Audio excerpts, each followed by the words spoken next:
leaders' bills and motions by members.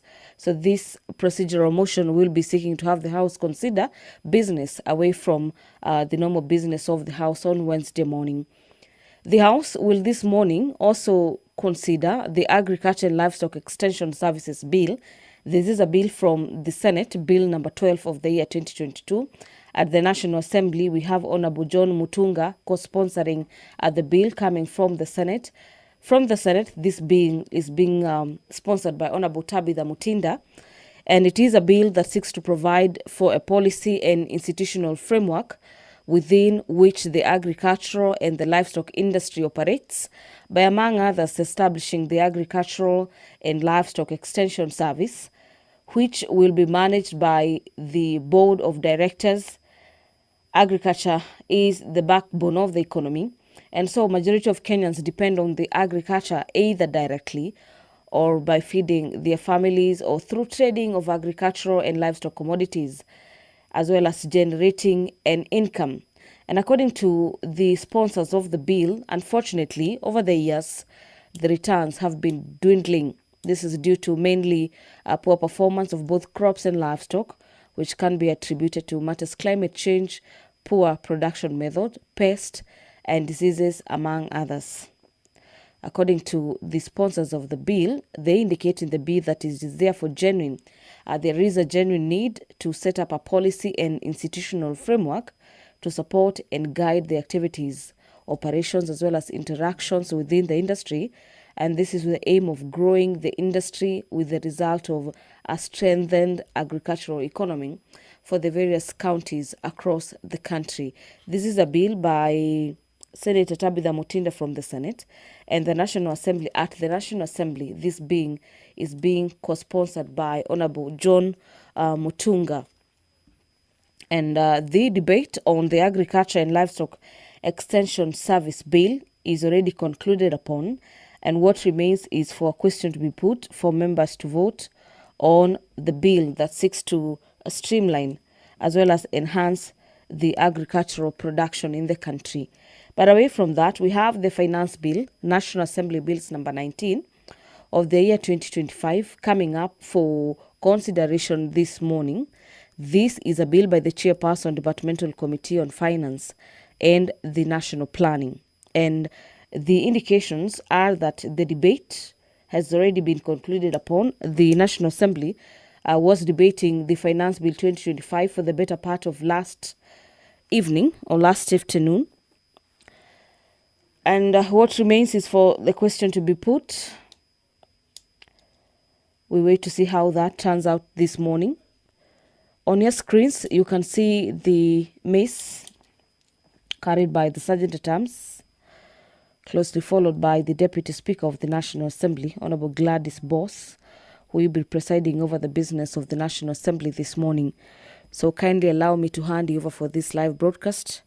Enjoy your viewing and have yourself a great morning. Honorable members, let us pray. Almighty God, who in your wisdom and goodness have appointed the offices of leaders and parliaments for the welfare of society and the just government of the people, we beseech you to behold with your abundant favor as your servants whom you have been pleased to call to the important performance of important trusts in this republic. Let your blessings descend upon us here assembled, and grant that we treat and consider all matters that shall come under our deliberation in so just and faithful a manner as to promote your honor and glory, and to advance the peace, prosperity, and welfare of our country and of those whose interests you have committed to our charge. Amen.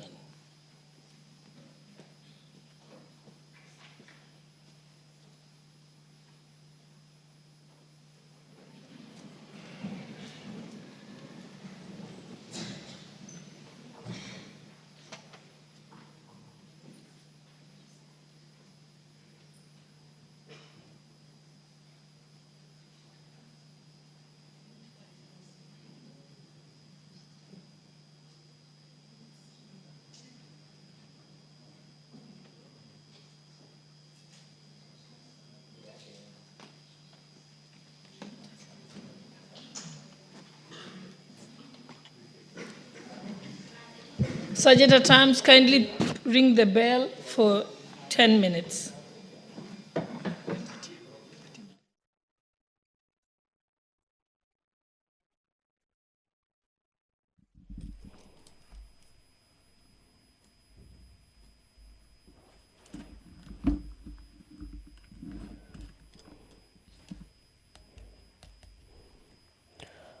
Well, the business of the National Assembly has officially commenced this morning with the Deputy Speaker of the National Assembly presiding over the business this morning. But the House can not yet commence with the consideration of the business before it, as the House lacks the requisite quorum to commence business. And so we have the directive to have the sergeant-at-arms ring the quorum bell for 10 minutes for members of the National Assembly who are yet to make their way into the chambers this morning to do exactly that, for the House to raise the numbers to consider the business. Before I handed you over, I was just informing you that the House will be voting on the Finance Bill 2025, this being National Assembly Bills number 19 of the year 2025. It is a bill by the Finance Committee, and in the presentation during last evening business of the National Assembly, we had the chair of the Finance Committee, Honorable Kure Kimani, moving the bill for consideration that presided the debate at the National Assembly.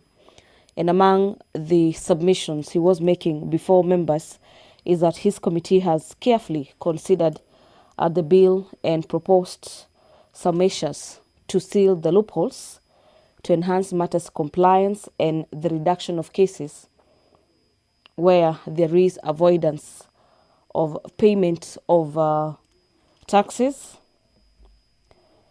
And remember, the Finance Bill 2025 is a bill that brings up the aspect of revenue-raising measures for the national government, that is through KRA, to raise funds for the budget of the country for the financial year 2025-2026, being a budget that doesn't propose introduction of new taxes, but rather the sealing of loopholes and ensuring that all Kenyans who are able or who are in a position to do file taxes. In the bill by the Finance Committee, it is a bill that is seeking to have all Kenyans file taxes, whether they are positive or nil returns. And according to the Finance Committee, this will seal loopholes via which a section of business persons or Kenyans have been evading the payment of taxes. So that is a bill that is coming up for voting for the better part of this morning, being a business that had the House consider the procedural motion to exempt that it be considered as a normal day, or usually on Wednesday morning, we usually don't have any other agenda other than the business sponsored by individual members of the National Assembly. But a procedural motion will be moved this morning, and the House will be voting to consider the Finance Bill, among other agendas sponsored by the leader of the majority and the minority, as well as the committee. The consideration of nominees for appointment to the National Police Service Commission is also a matter coming up before the National Assembly this morning, where the House will be voting on the appointment of Ms. Peris Muthoni Kimani and Mr. Benjamin Juma Imai, as well as Professor Coletta Suda, who, upon the approval by the House, they'll be officially appointed to serve as members of the National Police Service Commission during business of the National Assembly. Yesterday, members of the National Assembly called upon the three members to implement reforms in the police service to ensure that there are no police excesses. And with all indications from the chamber is that the House has raised business. You may stop the bell. First order. Order number 1, administration of oath. Order number 2, communication from the chair. Order number 3, messages. Order number 4, petitions. Order number 5, papers. Honorable members, allow me to amend the order paper so that I can go to, we'll jump papers for now. We jump papers, Majority Leader, and then we go straight to order number 8 and order number 8, 9, 10, 11, and 12.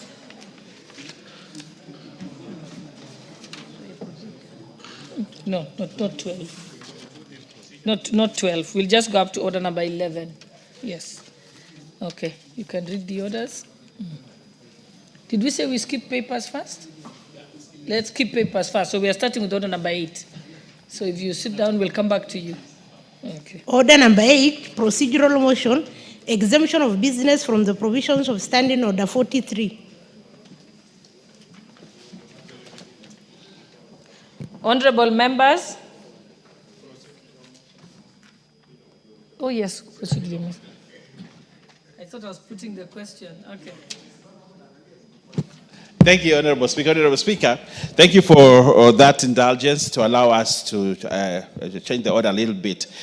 Honorable Speaker, I beg to move that this House resolves to exempt the business appearing as order number 11, number 10, 11, and 12 in today's paper from the provisions of Standing Order 43, being a Wednesday morning, a day allocated for business not sponsored by the majority or minority party or business sponsored by a committee. Honorable Speaker, like you're aware, Wednesday mornings are meant for business by private members.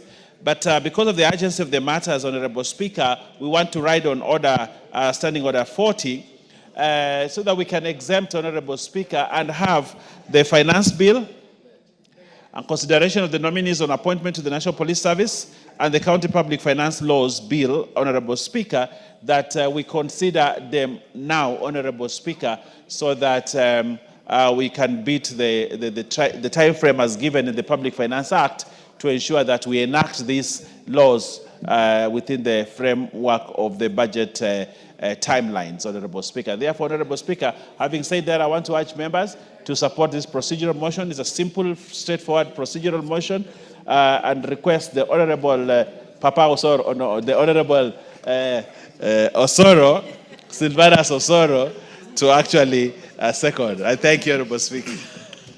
Thank you very much, Honorable Speaker. Honorable Speaker, for clarity, my name is Osoro, not Papa Osoro, as the Honorable my Deputy Majority Leader has alluded to.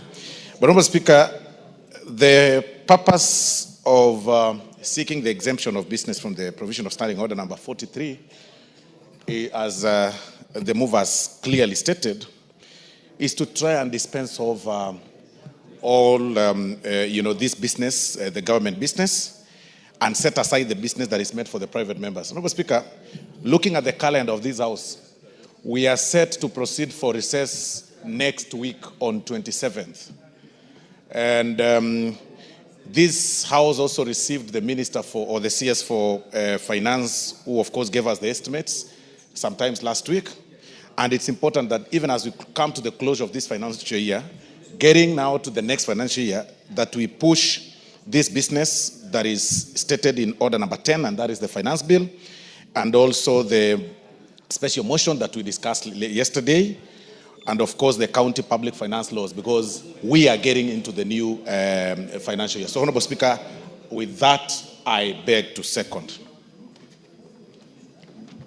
Honorable members, I propose the question that this House resolves to exempt the business appearing as orders number 10, 11, and 12 in today's order paper from the provisions of Standing Order number 43, being a Wednesday morning, a day allocated for business not sponsored by the majority or minority party or business sponsored by a committee.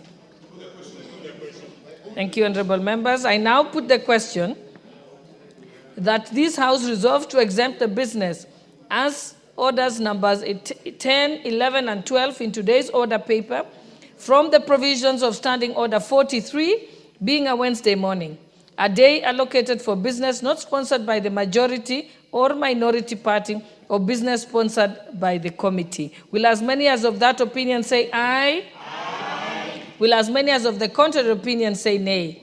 The ayes have it. Next order. Before the next order, allow me to recognize a school that is seated in the public gallery. The school is Logorate Comprehensive School from Samburu West constituency, Samburu County. Next order. Order number 9. The Agriculture and Livestock Extension Service Bill, Senate Bill number 12 of 2022, second reading, question to be put. Honorable members, I now put the question that the Agriculture and Livestock Extension Services Bill, Senate Bill number 12 of 2022, be now read a second time.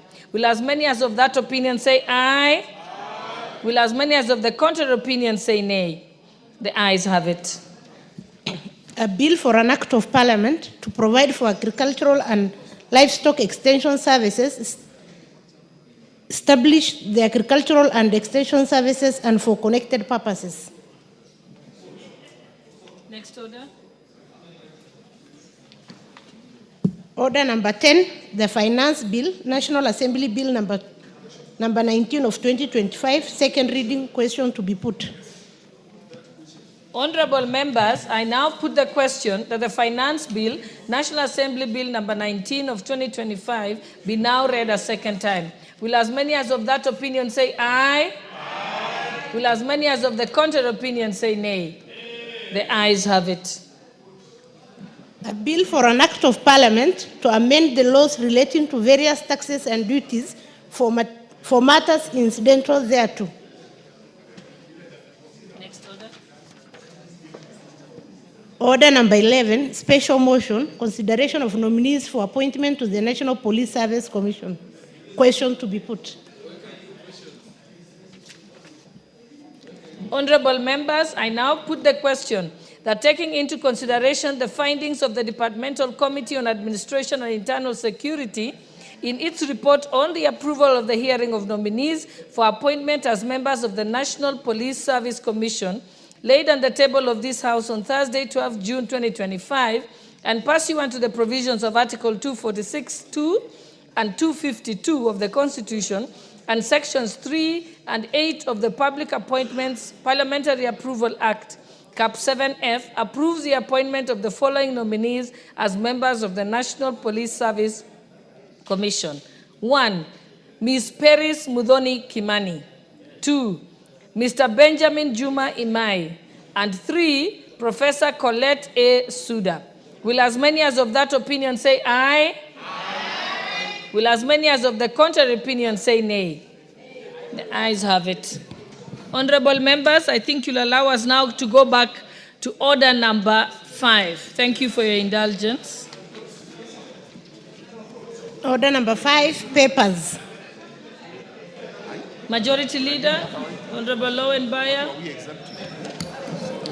Honorable Speaker, I beg to lay the following papers on the table of the House today, Wednesday, June 18, 2025, morning sitting. 1, reports of the Auditor General and financial statement for the years ended 30th June 2024 and the certificates therein in respect of the following technical and vocational college. A, Msambweni. B, Kibwezi West. C, Mulango. D, Machakos Town. E, Kitui East. And F, Yata. 2, reports of the Auditor General and financial statement for the year ended 30th June 2024 and the certificates therein in respect of the following secondary schools. A, St. Alfonsa Kisau Girls, Makueni.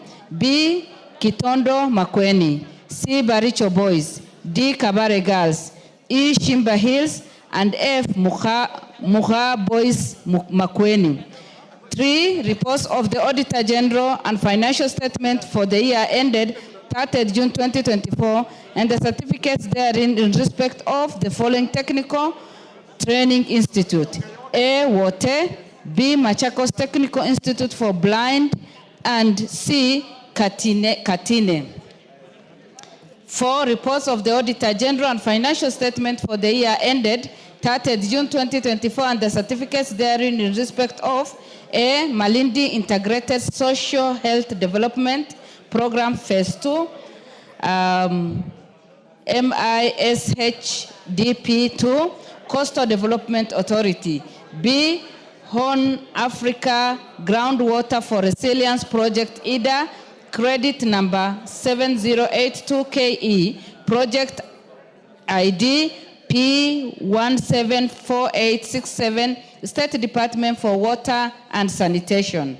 C. Nambale Mjini Mayenje Water Project Grant stroke credit number 08W stroke Busia stroke 97. D. Rwambura Irrigation Development Project number 1109118900, National Irrigation Authority. E. Multimedia University of Kenya, and F. Mama Ngina University College. 5. Reports of the Auditor General and financial statement for the year ended 30th June 2023 and the certificates therein in respect of A. Kenya Primary Education Equity in Learning Program, IDA grant number D991KE and credit number 7067KE and grants NOS TFC 306KE and TFC 307KE, State Department for Basic Education, and B. Hybrid Generation of Off-Grid Power System Credit number CKE 1066011 Kenya Power and Lighting Company PLC. 6. Reports of the Auditor General and financial statement for the Sekuru National Polytechnic year ended 30th June 2024 and the certificates therein. Thank you, Honorable Speaker, and I lay. Thank you. Next order, order number 6. Order number 6, notices of motion. Order number 7, questions and statements. Honorable, order number 6, there was a notice of motion by Honorable Gikaria. Or is that? Sorry? Oh, I'm told it's by Gonzi Rai. Is he available for your? You're ready for your notice of motion? Okay, just hold on. So we agree that Honorable Gikaria, you are on the order paper to give a notice of motions. We skip that on number 6. Okay, so let's move to number 7, which is statements. Honorable Member for Kinango, Honorable Gonzi Rai, you may proceed. Madam Speaker, I rise to request for a statement regarding the safety of a Kenyan in Saudi Arabia. Honorable Speaker, pursuant to the Provincial of Standing Order 44(2)(c), I rise to request for a statement from the chairperson of the Departmental Committee on Defense Intelligence and Foreign Relations regarding the safety of Ms. Riziki Luvuno Mambo, holder of passport number AK 1325501, who went missing in Saudi Arabia in March 2024. Honorable Speaker, Ms. Riziki Luvuno Mambo has been residing in Saudi Arabia since July 2023 when she moved there for employment. However, her family, with whom she maintained regular communication, claims to have lost contact with her on 12th of March 2024, raising concerns about her safety and whereabouts. Following her lack of communication, the family received reports on 23rd of April 2024 that she had been arrested and was being held at Jeddah Sawari Police Station in Saudi Arabia. It is alleged that she was found in a state of distress wandering the streets and appeared to be suffering from mental health condition. Efforts by the family to secure her repatriation to Kenya have been unsuccessful. Honorable Speaker, it is against this background that I request for a statement from the chairperson of the Departmental Committee on Defense, Intelligence and Foreign Affairs on the following. The circumstance surrounding the arrest of Mr. Ezekiel Uvuno Mambo by the Saudi Arabian police. 2, steps that the relevant government agencies have taken to ascertain the whereabouts and secure our expatriation, release from custody, expedition release from custody and repatriate to Kenya for proper physical and mental care. And C, the measures that the government has taken to guarantee the safety of all Kenyans living and working abroad to ensure that they receive timely government assistance as cases of distress. I thank you, Honorable Speaker. Chairperson, Defense and Foreign Relations. Is there a member of that committee in the House to give an undertaking on behalf of the committee? Okay, Majority Leader, can you give the undertaking on their behalf? We I hear the Vice Chair is here. Yeah. The Honorable Captain Major Bashir is here. He can do an undertaking. Give him the mic.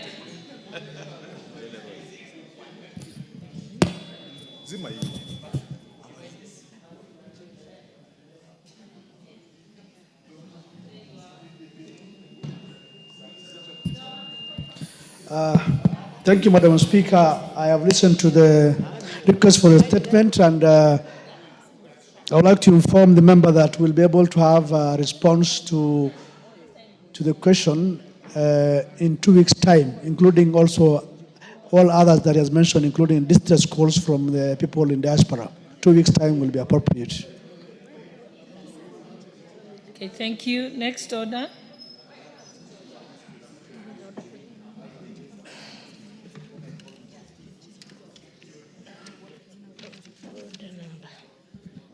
Order number 12, the County Public Finance Laws Amendment Bill, Senate Bill number 39 of 2023, second reading. Mover.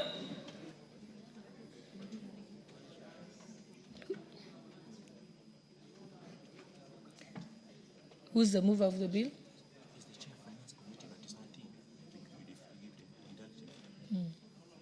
Okay, this bill, the mover is the chairperson of the Finance Committee, but he doesn't seem to be here, and I don't think there's any member of the Finance Committee.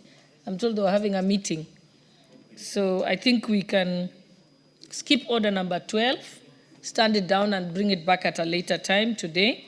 So let's move to order number 13. Order number 13. Order number 13, motion, consideration of Senate amendments to the National Construction Authority Amendment Bill, National Assembly Bill number 59 of 2022. The mover of this bill, is that the chairperson, Transport and Infrastructure? Majority Leader, who's the Thank you, Honorable Speaker. Oh, it's Honorable Gikaria. Yes. Okay, proceed. Thank you, Honorable Speaker. I beg to move that the Senate amendment to the National Construction Authority Amendment Bill, National Assembly Bill number 59 of 2022, be now considered. Honorable Speaker, I had brought this to effectively operationalize the 30% under the procurement for the special groups, that is the women, youth, and people with disability.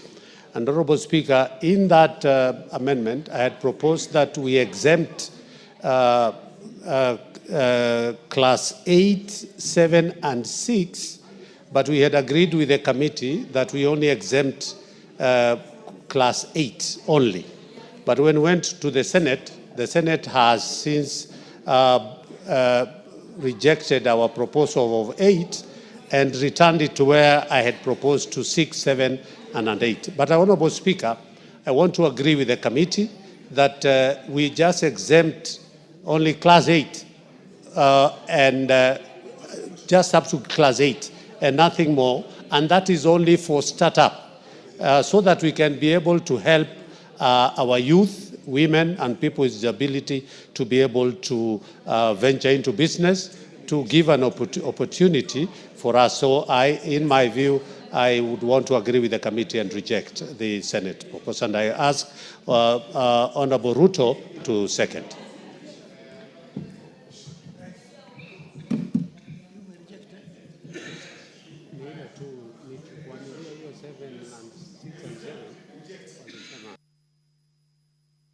We do that. May I have a seconder?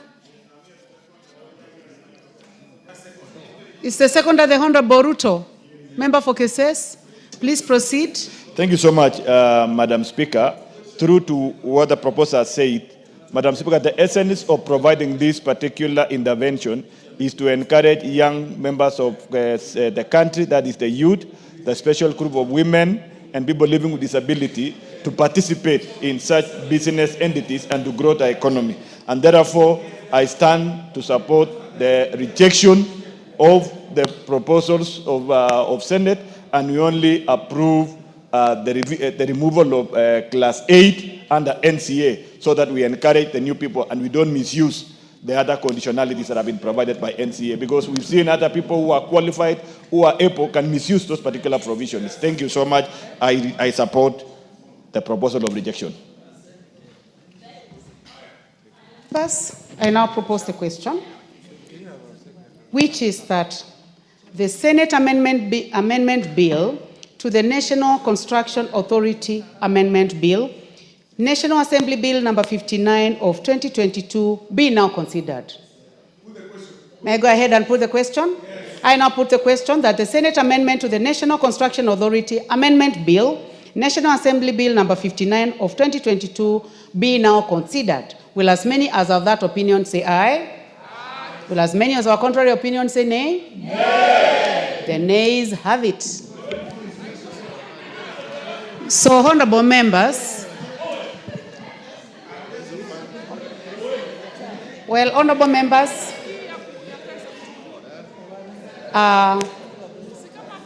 the fact that the nays have it means that in order number 14, the Committee of the Whole House will not consider the consideration to the Senate Amendment to the National Construction Authority Bill, National Assembly Bill number 59 of 2022.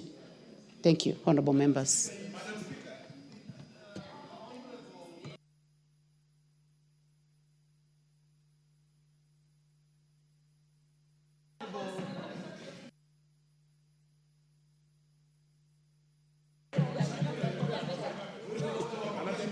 Honorable Speaker, there is a growing trend in this House, Honorable Speaker, that if really not attempt, it will mess the integrity of this House.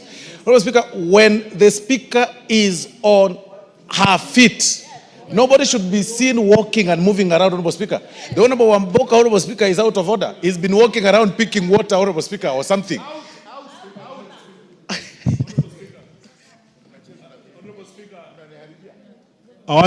I apologize, Honorable Speaker. I'm sincerely sorry, and that will not happen again. Honorable members, let us proceed. I did not notice that the Honorable Amboka was moving around, but Honorable, if that happened, let it not happen any other time. Next order.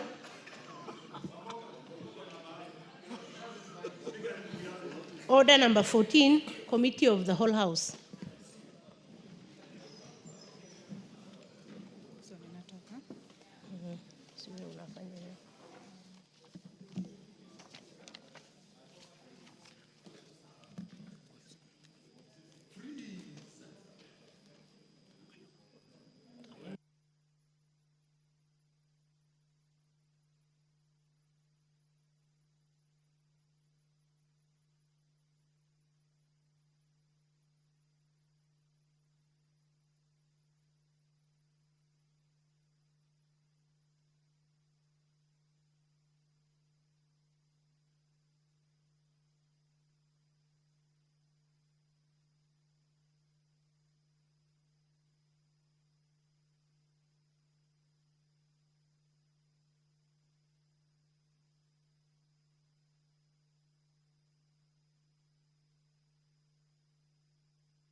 Honorable members, I would like to call the meeting to order. We are in the Committee of the Whole House, and we are considering the Wildlife Conservation and Management Amendment Bill, National Assembly Bill number 23. Clause 2. I propose the question that Clause 2 be part of the bill. There be no amendment. I put the question that Clause 2 be part of the bill. Will as many as of that opinion say aye? Aye. Will as many of our contrary opinion say nay? The ayes have it. Title. The Honorable Rueda, I can see you are in the house. Please get settled. The member for Lamu, please settle down. The honorable members, please take your seats.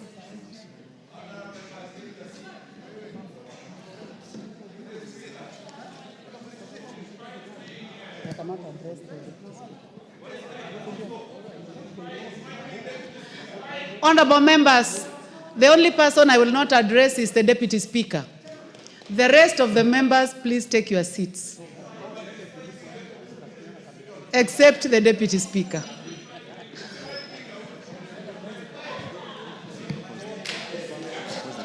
I propose the question that the title be the title of the bill. There be no amendment. I now put the question that the title be the title of the bill. Will as many as of that opinion say aye? Will as many as of contrary opinion say nay? The ayes have it. Clause 1. I propose the question that Clause 1 be part of the bill. There be no amendment. I now put the question that Clause 1 be part of the bill. Will as many as of that opinion say aye? Will as many as of a contrary opinion say nay? The ayes have it. Mover.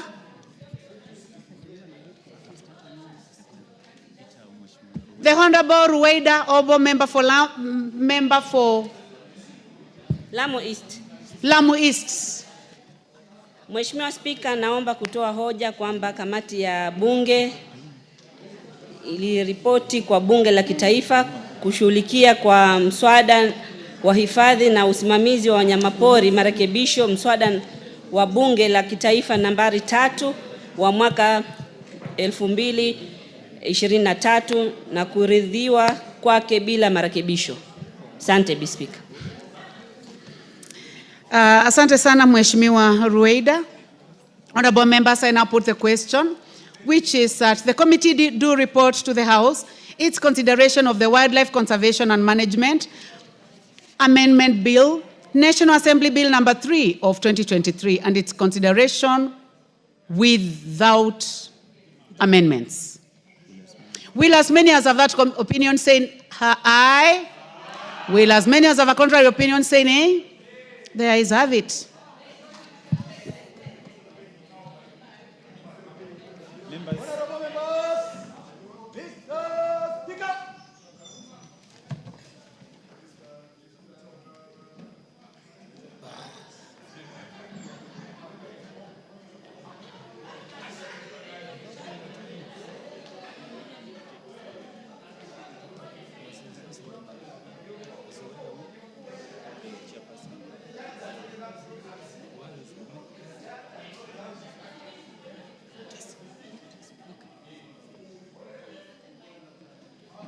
Chairperson to report to the House.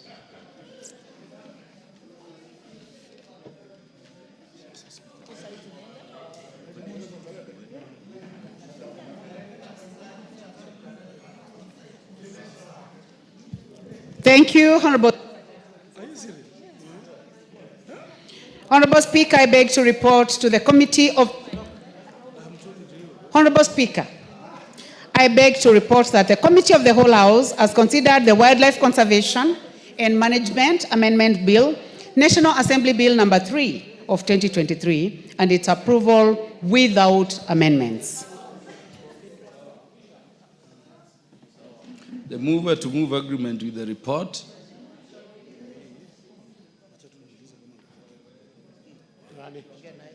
The mover to move agreement with the report.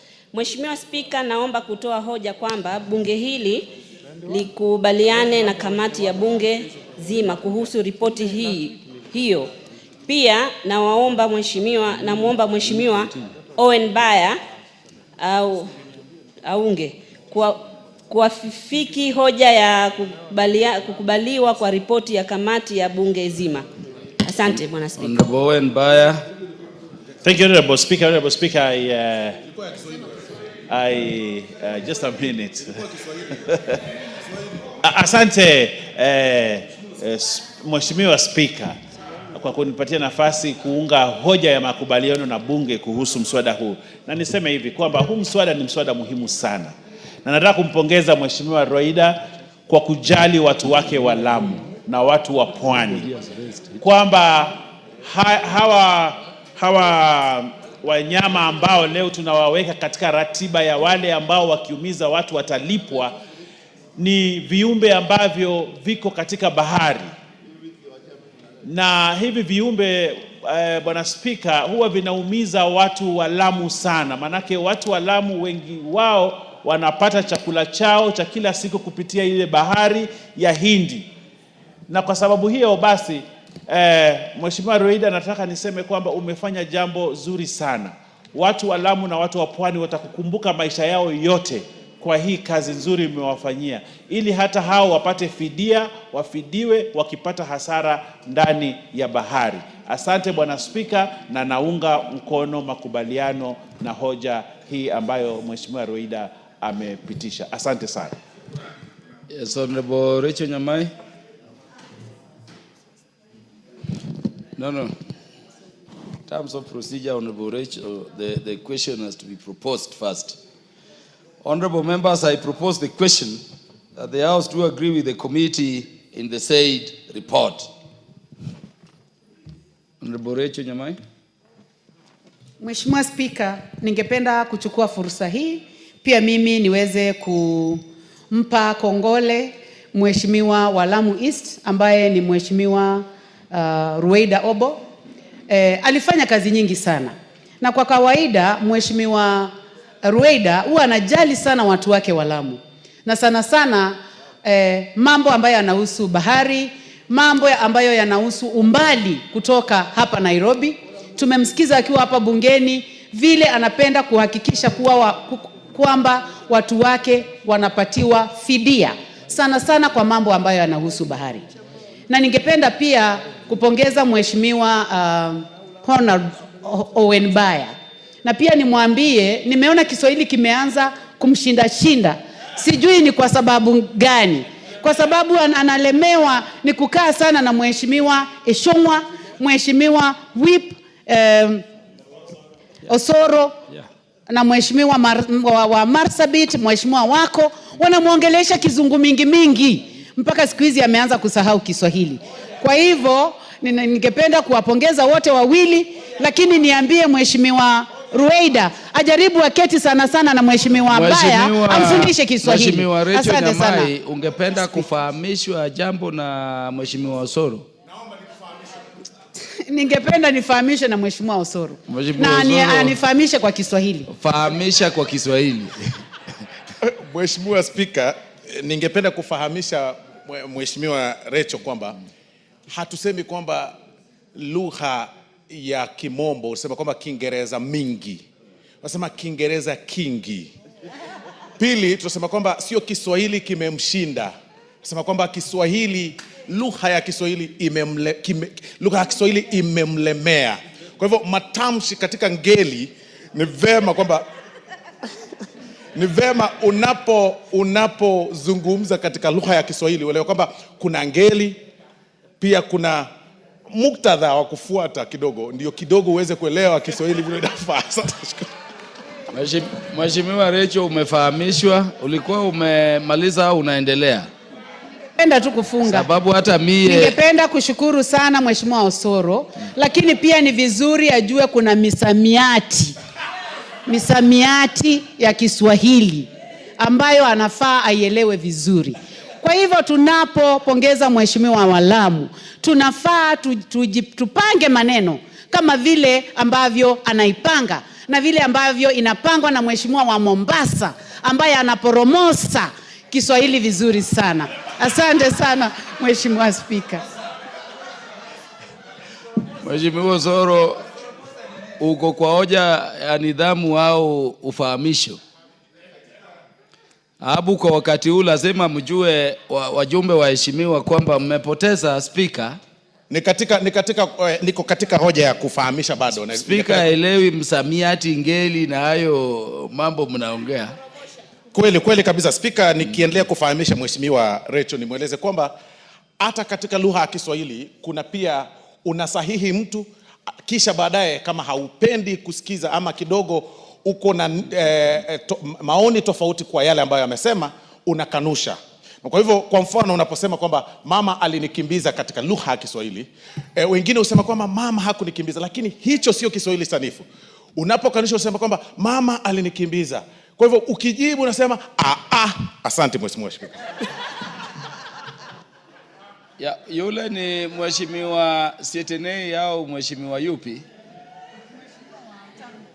Mheshimiwa Watarbo, ungependa pia kunena kwa lugha ya Kiswahili? Asante sana Mheshimiwa Spika.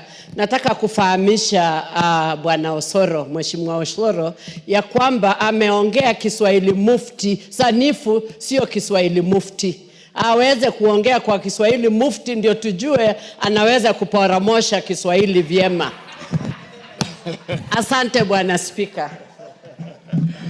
Bwana Osoro ameongea ile Kiswahili tunasemanga imebuniwa upande wa Nyanza. Ako na tabrija kuu ukimlinganisha na mie speaker. Allow me now to... You want to contribute? Okay. Bwana Gikaria utatamka pia?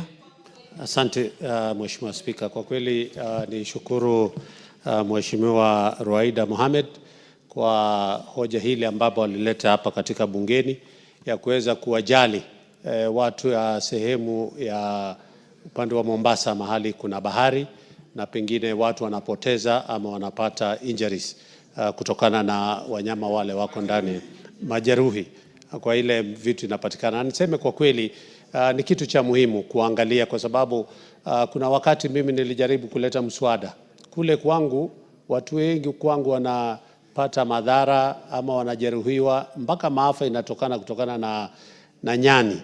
Na nilijaribu kuweka nyani wawekwe kama wanyama wa porini ambaye kutapatikana compensation, lakini haikuwezekana. Lakini fidia, asante Bwana Osoro.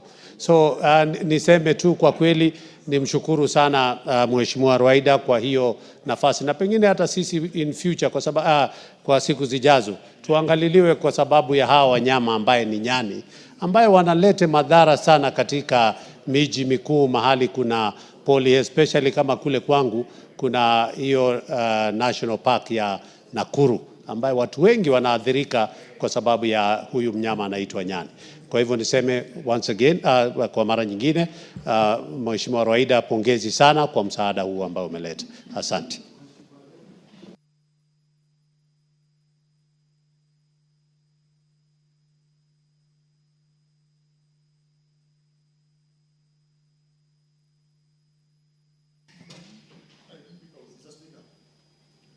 Yeah, honorable members, I now put the question that the House do agree with the committee in the said report. Will as many as are of that opinion say aye? Will as many as are of the contrary opinion say nay? The ayes have it. Mover of the bill to move.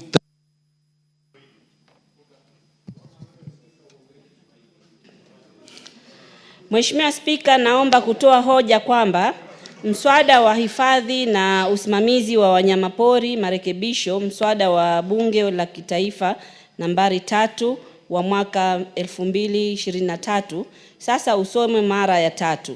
Pia naomba Mheshimiwa Owen Baya kuafiki hoja hii.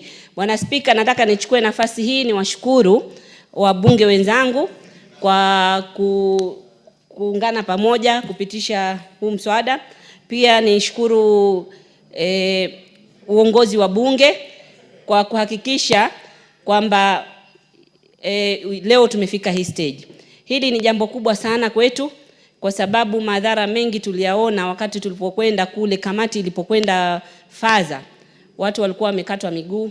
Hivi sasa ni kuambia lazima kwa mwezi lazima at least mtu mmoja, angalau mtu mmoja atakuwa amepigwa na huyu mnyama anaitwa yeda, kwa kizungu stingray. Pia kuna watu wengi wameathiriwa. Itasaidia watalii, hata si watu wetu peke yetu. Kuna mtalii alienda kupiga picha na akakatwa na papa. Pale feri pia watu wengi wanaathirika na papa, kwa sababu meli zikija zinapita na mapapa. Bahati mbaya pengine mtu ameingia chini ya feri kutengeneza, anakatwa na papa na hawapati malipo. Hii itasaidia hata hawa wabunge. Saa nyingine wanaenda kujivinjari, wakifika Mombasa, wakienda na zile boat, bahati mbaya waanguke kwa maji au sema nataka kuogelea, kuna saa nyingine hatari inaweza tokea, pia wao itakuwa imewasaidia. Bwana Spika, sitaki kuchukua muda mwingi zaidi, lakini nashukuru sana. Hata nimeshikwa na shaki. Najua kwangu hili ni jambo kubwa sana. Watu wangu nao watajihisi kwamba ni Wakenya, wakosti wote kwa jumla watajihisi kama ni Wakenya, na wao hawatengwi kwa sheria. Manake sheria mwanzo ilikuwa imeangalia tu watu kwa ardhi, watu wa maji. Sisi ambao tunaringizwa na maji ilikuwa hatuonekani. Nashukuru bunge hili sasa imefanya kwamba watu wanakaa kwa visiwa vya bahari au wanakaa kwa mazingira ya maji, na wao wamewekwa kwa rada ya serikali. Manake mara nyingi walikuwa wameona wametengwa. Hii itafanya tuweze kuhifadhi zaidi wanyama wetu wa pori. Asante Bwana Spika. Sije nikalia, asante. Mheshimiwa Owen Baya. Asante sana Bwana Spika, na hakiki mswada huu na afiki mswada huu kwamba usomwe kwa mara ya 3, na pia niseme kwamba kama vile wabunge wenzangu wanavyosema na vile Mheshimiwa Roida amesema, huu ni mswada mzuri sana, mswada ambao utasaidia watu wa pwani. Kilifi ni kati ya zile kaunti ambazo ziko na ufuo wa bahari mrefu sana, na bahari iko pale na watu kazi yao wengi ni maneno ya ubaharia, na mswada huu umekuja kwa wakati wake, kwamba ni wakati sasa watu ambao kwa muda mrefu walikuwa wamesahaulika katika maneno ya kufidiwa katika zile ajali zinafanyika ndani ya bahari, sasa pia wamepata nafasi. Kwa hiyo mimi ile nataka kuomba bunge hili, nataka kuomba uongozi wa bunge, mswada huu upeleke kwa haraka sana, uwekwe sahihi na rais ama assent, ili usikae. Nimeona miswada mingine tumepitisha hapa imekaa haijapelekwa for assent, na mimi nataka niwaombe sana, huu mswada ambao Mheshimiwa Roida ameufanyia kazi sana na ameweka kazi zake sana na amepatia matumaini watu wa Lamu na watu wa pwani, kwamba ufikishwe kwa haraka sana kwa rais, uwekwe sahihi, ili wale ambao wanaumia kwa sababu hii maneno ambayo imefanyika wapate fidia kwa haraka sana. Mimi nataka kuunga mkono. Asante sana. Honorable Charles Nguna Ngusia. Asante sana Bwana Spika kwa kunipa nafasi hii. Charles Nguna Ngusia, just take back your seat. I've not proposed the question for debate. Honorable members, I propose the question that the Wildlife Conservation and Management Amendment Bill, National Assembly Bill number 3 of 2023, be now read a third time.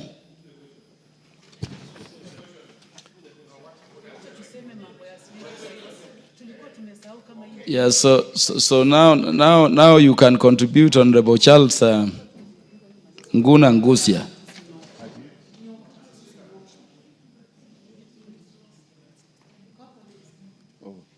Asante sana Bwana Spika. Nilikuwa nimeharakisha sana kuchangia mswada huu, lakini nimepata ya kwamba umekamilika.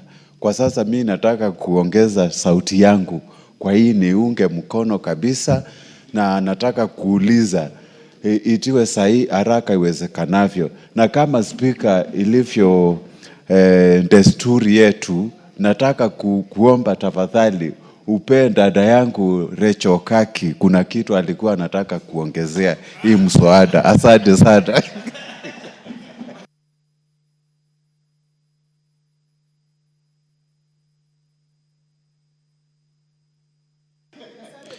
Honorable Charles Nguna Ngusia, I have not seen any request from Honorable Rachel Nyamai to either contribute or to inform you.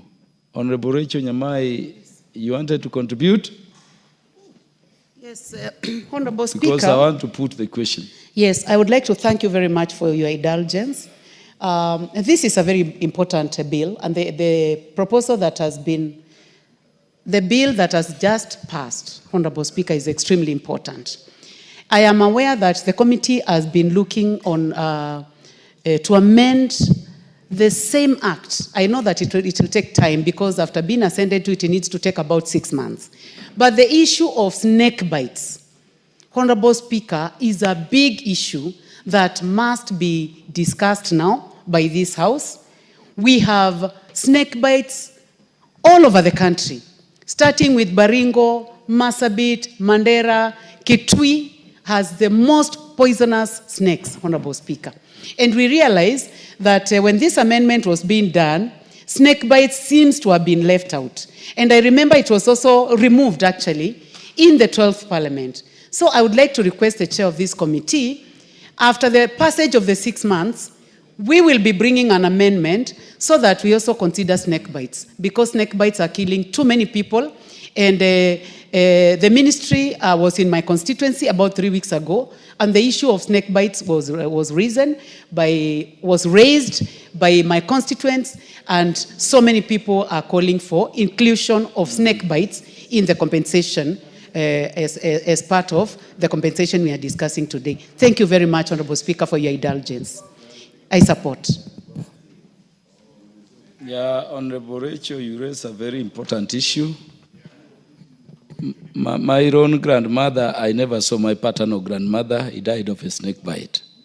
And so don't wait for 6 months. You can join the committee in pursuing that endeavor. Honorable members, because of other businesses, let me put the question. I have confirmed that we have the requisite quorum in the House for purposes of making a decision. I therefore put the question, which is that the Wildlife Conservation and Management Amendment Bill, National Assembly Bill number 3 of 2023, be now read a third time. As many as are of that opinion say aye. As many as are of a contrary opinion say nay. The ayes have it. A bill for an act of parliament to amend the Wildlife Conservation and Management Act 2013.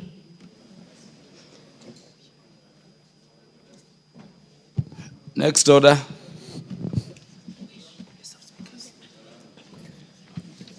Order number 15, motion, exemption of major roads, expansion of major roads in the country to dual carriages, resumption of debate.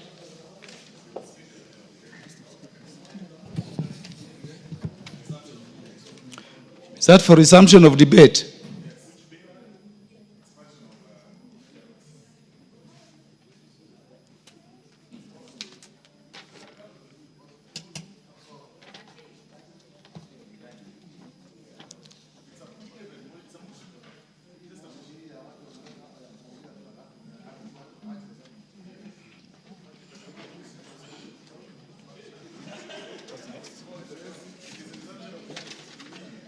Is it for resumption of debate?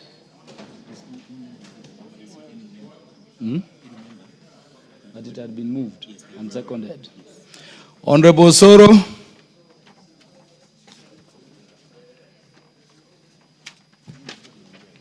Thank you very much, Honorable Speaker. Honorable Speaker, I rise to support the motion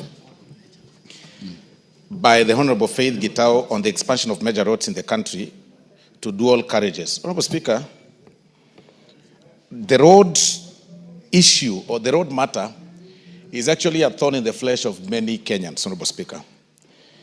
That when you move around the world, those of us who have had the privilege to travel across the world, you'll agree with me that we are behind schedule in terms of the road network as a country, Honorable Speaker.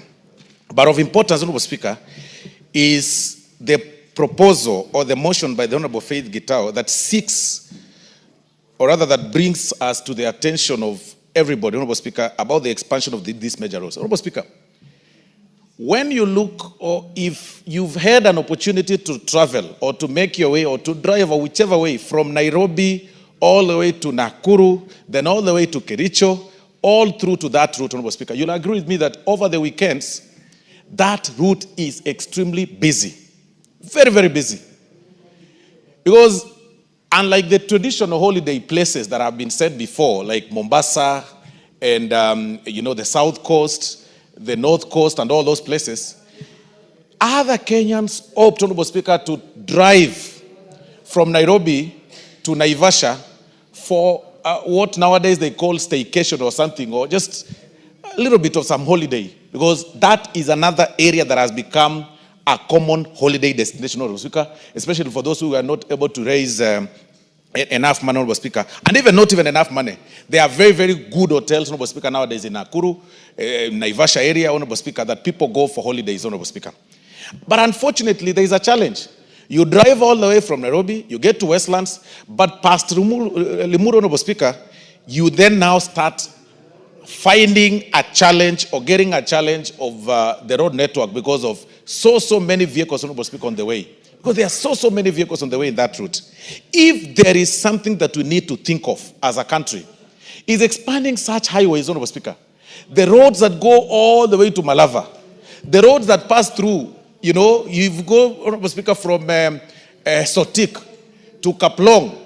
It's like a road, Honorable Speaker, that was made when the population was hardly, 2 million people in this country or 3 million people in this country.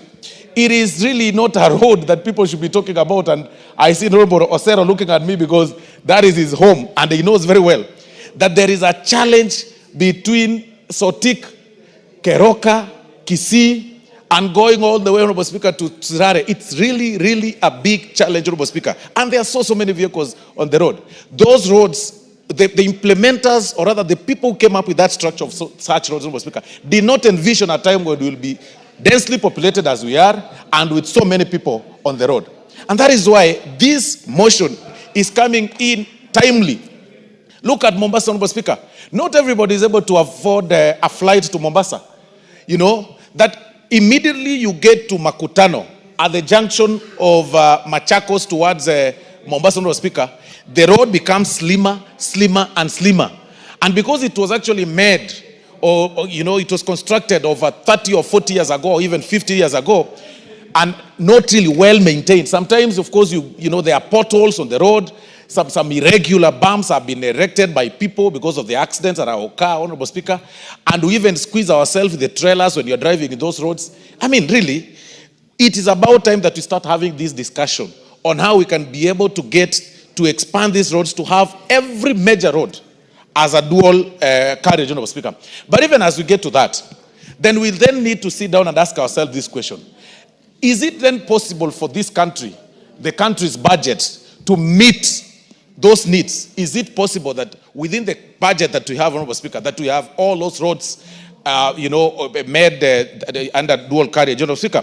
What then, when you ask yourself this question, then it brings up for this answer that it's about time we also start thinking on how we can engage investors on such structures under the PPP terms.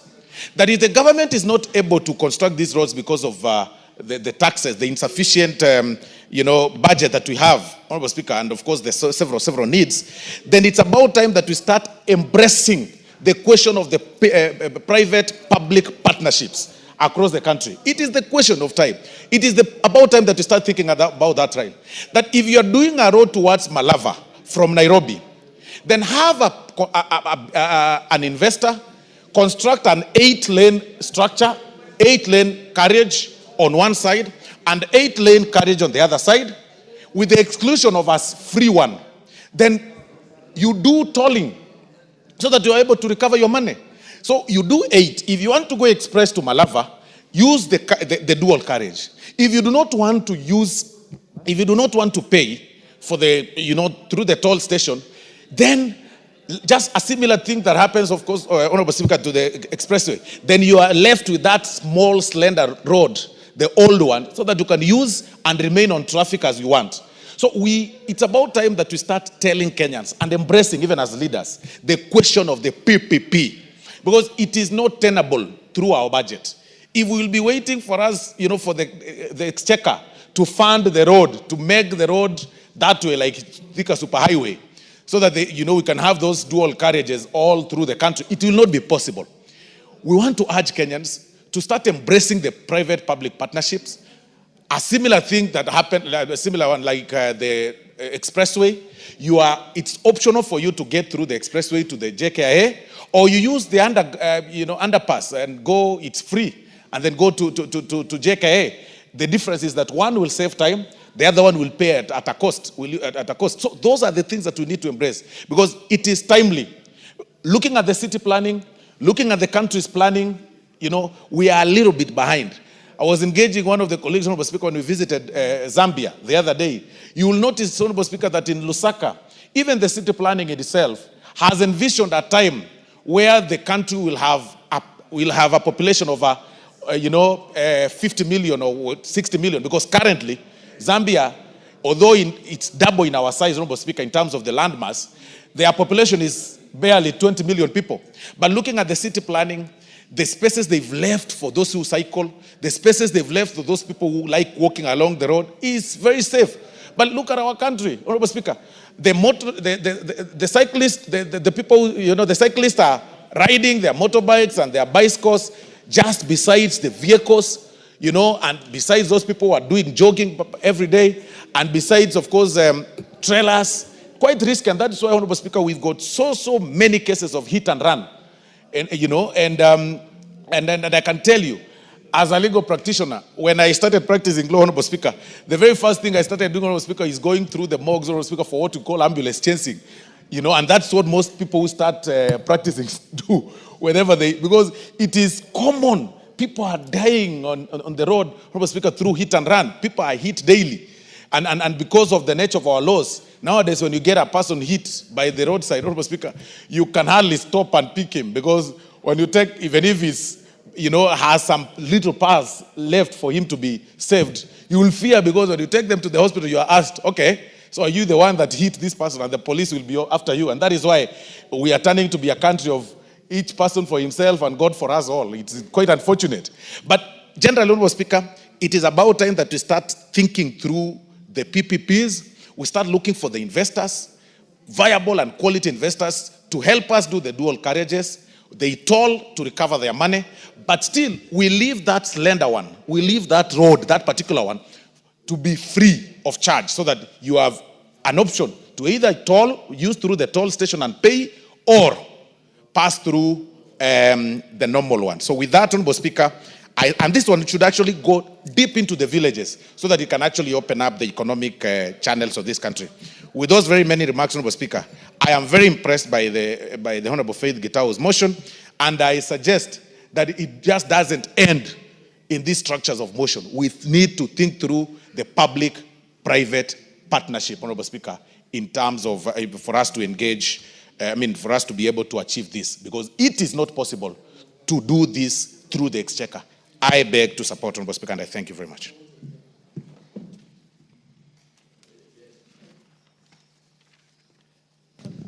Before we proceed, honorable members, I would like to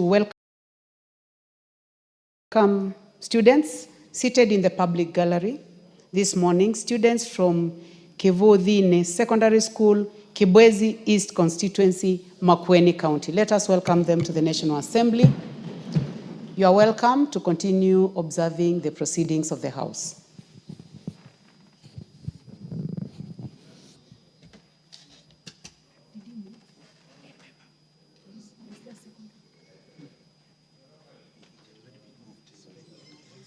The Honorable Ekomas Mutuse, you may proceed, and I would like to request you, I've given you a chance there so that you may also welcome the students from Kibwezi. Thank you, Madam Speaker.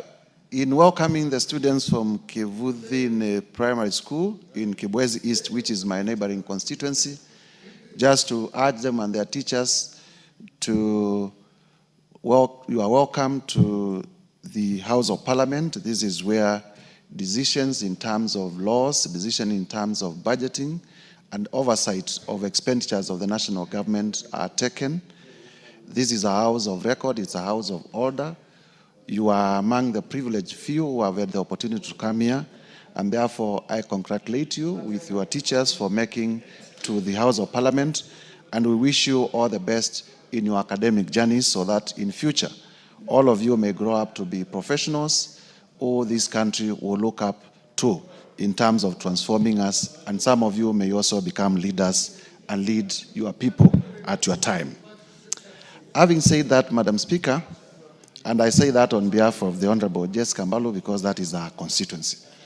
Having said that, Madam Speaker, allow me to now comment on the motion for the expansion of major roads in the country to dual or carriageways that has been moved by the Honorable Faith Gitau. From the onset, Madam Speaker, this is a motion that is not only timely, but is something that should have been done by the country many, many years ago. Madam Speaker, you are now aware that the World Bank has classified Kenya as the 6th largest economy in Africa. We have now overtaken Ethiopia and Angola, and we are now the 6th largest economy in Africa by virtue of the size of our GDP. That means that our infrastructure needs to reflect the size of our economy. And that infrastructure to reflect the size of our economy, our road systems need to be modernized, our railway systems as well need to be modernized, and so that we reflect a country that is the 6th largest economy in Africa in the 21st century. If you compare our infrastructure with that of South Africa, driving from Cape Town to Pretoria, you realize it's a dual carriage. It's a long distance. Same way from many, many cities in our continent that are smaller economies than us. And therefore, we want to congratulate the Honorable Faith Gitau for reminding us in this House and those in the executive that the time has come for our roads to be dual carriageways. Madam Speaker, I represent a constituency that is on the Nairobi-Mombasa Highway, Kibwezi West constituency. From Kibwezi town through Makindu to Emali is a distance of about 70 kilometers on the Nairobi-Mombasa Highway. And there are many, many accidents. It is the same in Kibwezi East, it is the same in Kilome constituency. There are many, many accidents that are happening because the road is a single carriageway. And we have been expecting, especially with the promise that the Americans want to do an expressway from Nairobi to Mombasa, the one that they have nicknamed Usahihi, that we may have this project come to pass so that we may reduce the number of accidents, because one life lost through a road accident is too many lives for us. We have also heard about plans to do the road from Chumvi through Konza Technopolis all the way to Emali under the funding of the Korea government. And I stand to request the executive to fast track such plans so that my people, the people living along the Nairobi-Mombasa Highway, may stop losing their lives because of avoidable accidents that can be avoided by dualing the Mombasa-Nairobi Highway. As for the funding, everything starts with an idea. And we cannot fear to propose ideas of dualing our roads because we do not have the money. And therefore, I want, as I support this motion, to urge the State Department for Roads to come up with a plan on how we can dual our roads and to engage Parliament so that we may pass the necessary policy and legislative framework to facilitate the dualing of all the roads in the Republic of Kenya so that we may reflect the economy that we are, that we may become attractive even to foreign investment and attract more people to come to our country, because a road network, attractive road network also is important in terms of the image of our country that we give to the people who visit our country. Having said that, Madam Speaker, I beg to support and urge that it doesn't end at mere debate, that the Committee on Implementation will pick it up so that we may have a concrete plan with clear timelines on how this will be achieved. I thank you, Madam Speaker, for the opportunity. Thank you very much, Honorable Mutuse. The Honorable Naomi Wako, member for Marsabit. Thank you very much, Honorable Speaker, for allowing me to add my contribution to this very important motion brought by Honorable Faith Gitau, one of our very diligent commissioner and a member of parliament. Honorable Speaker, as I stand, I want to confirm that I support this motion because it touches on one of the most important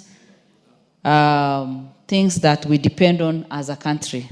Honorable Speaker, the proposal that this House resolves that the government through the Ministry of Roads and Transport undertakes an expansion program of national trunk roads with the view of upgrading all classes A, B, and C roads in the country from two-way lanes to dual carriageway, one-way roads with the necessary infrastructure that include footbridges, safe crossing zones at regular intervals. Honorable Speaker, I fully support this because we know very well as a country, so many innocent lives have been lost. We've lost many people. We've lost even tourists who have been in our country due to road carnage. We've lost our young people, students, going for school trips or maybe going to their schools because of road carnage. And by expanding our road, we are sure that the accidents that keep happening in our country and on the roads will be reduced. Honorable Speaker, even as we propose this, some disciplines must be observed of time and how the drivers, should conduct themselves, and having the driving license and doing all the due diligence will help us and add a lot of value to the suggestion that we are making. And again, Honorable Speaker, expanding our roads will be profitable to our country. Our economy will grow because we know very well that many of our neighboring countries depend on us. And by expanding our roads, then we know that we will be able to grow our economy and we'll be able even to be of use to our neighbors, because Kenya, as it is today, we are at the front line and leading from there. We wouldn't want, to cause chaos and also other people to be in our country and have accidents. Honorable Speaker, we also know very well that road transport is still the preferred mode of travel and transport for many Kenyans, simply because it is affordable. And many of us prefer it because we know that when you're on the road, you are safe enough unless maybe something that you are not aware happens. You know that you will be able to reach your destination safely. But again, if we are not able to manage and to control well, we will continue losing a lot of people. Honorable Speaker, we know that even for the service delivery, we depend on our roads for the service delivery. And these days we have our motorbike, the bodas, who support us. And what the motion is supporting is going to help us a lot, because with what she's saying, safe crossing zones at regular intervals, proper drainage system, and other requisite infrastructure for their optimal operation. Even our boda people will have their own path to be riding on, and that will be safe, because right now we are mingling and everybody is trying to compete for space on our roads, which is not safe. And again, we are not saving time. So that we can save time, we can also be effective, we can also be able to achieve many things as we consider doing different things, then we will be able to manage very well. Honorable Speaker, again, it is the suitable way of or suitable means of transport when it comes to short distance, because you cannot fly, you cannot jump over, you have to have proper way of driving and just getting to your destination on time. And this is the only way we can be able to achieve all our goals. It is my prayer that we will be able to do this so that in our country, we already have a lot of challenges. We have many people, blaming the government for doing different things. We have Kenyans crying because of poor economy. We have challenges because businesses are not doing well. If we can ease the traffic and if we can help our people to have at least safe way of traveling and reaching their destination, people's businesses will pick and we will be able to do a lot. With those few remarks, Honorable Speaker, I support and I request the other members also to support this motion. Thank you. Thank you very much, Naomi Wako, the Deputy Whip. The Honorable Gideon Ochanda, member for Bondo. Thank you, Madam Speaker. Madam Speaker, there are a number of things that if people and governments are not able to realize and to do, will continue being in many, many, many problems. One of these is the issue of planning and the use of data. Our successive governments are well aware that we have more vehicles on the road each year as years advance. What is it that we are doing, or what is it that we are placing for purposes of this increase of traffic in terms of our road infrastructure? I think there are some very basic things, very, very, very basic, that governments, the successive governments, have not worked towards this. And they are well aware that vehicles are registered every day, the number has been going up, and where we are taking these vehicles to is not developed. It's a similar problem we have, for example, in housing and what we are seeing in Nairobi now. One house or a household is brought down, one building, and instead it is replaced by a massive house of more than 40 households. While you are doing this, you have not planned for sewer, you have not planned for transport, you have not planned for all these many other things. And this is exactly where the messes are coming in. And we also have data in terms of the amount of messes that we have on our roads. We also have the amount of messes that we have even in terms of the other infrastructure because of planning.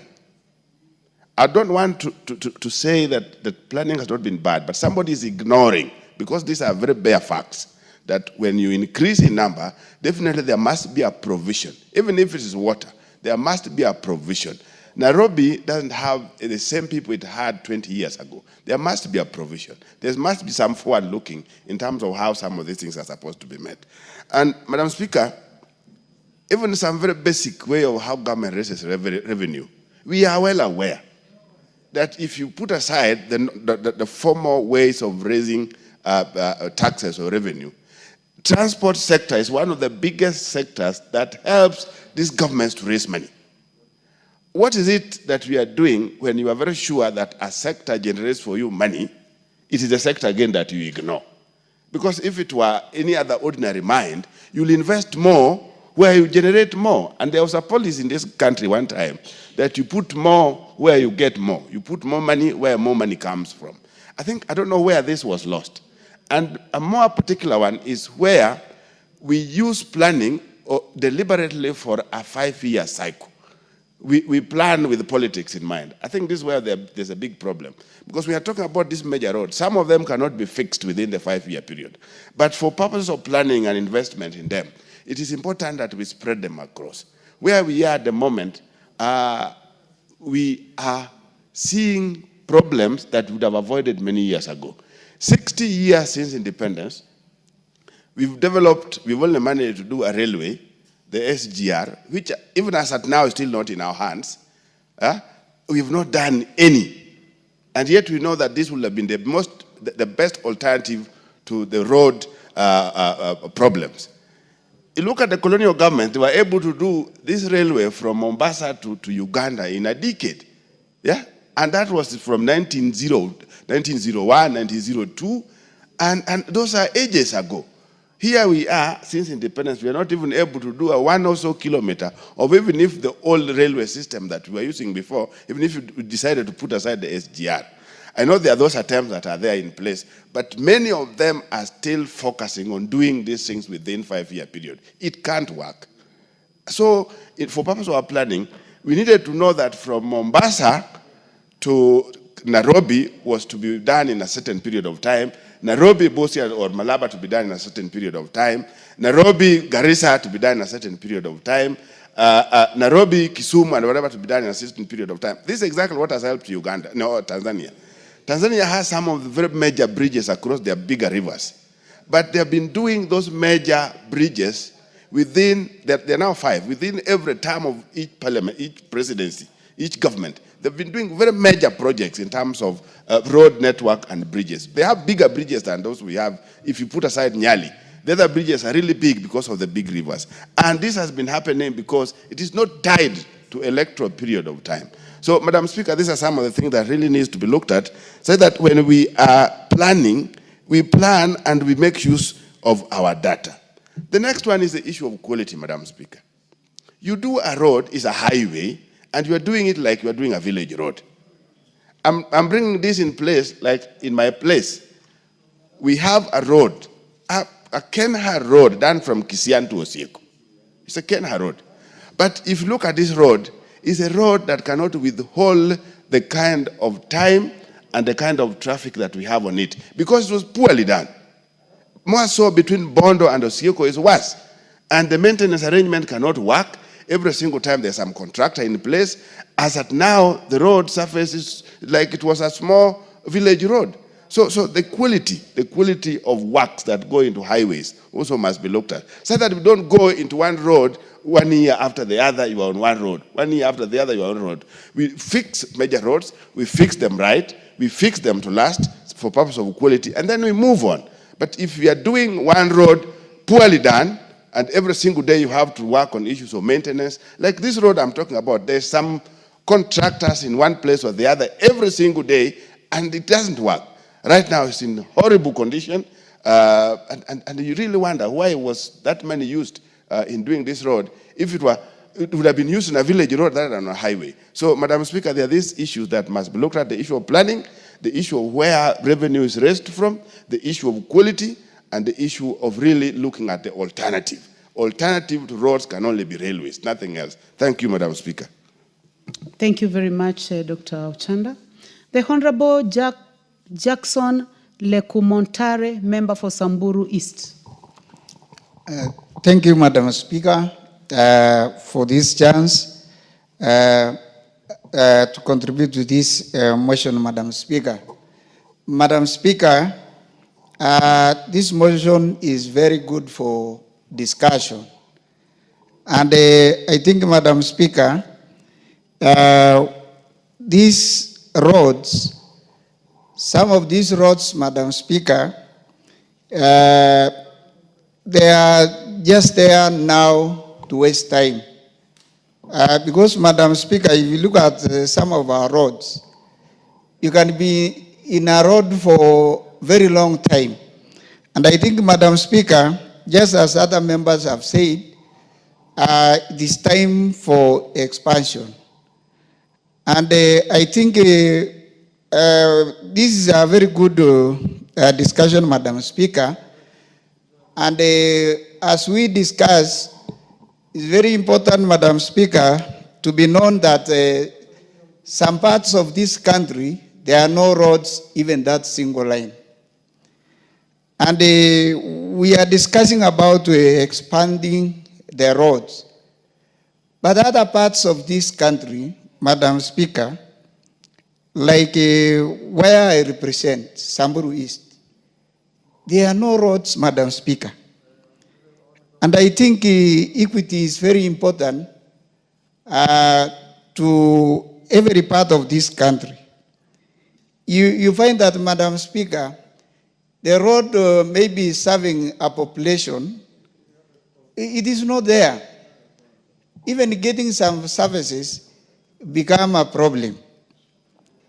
And if at all we are in the same country, then it is advisable and it is very important, even for those who implement these projects, to consider every part of this country. It's even better, Madam Speaker, to say every constituency should have at least a tarmac road. But I think some parts of this country, even children are going to see tarmac after 60 years of independence. And it is very important, Madam Speaker, as we talk about expanding the existing roads. The time for this expansion is also an issue. Madam Speaker, if you look at the road passing through Karatina, that road, I usually pass that road.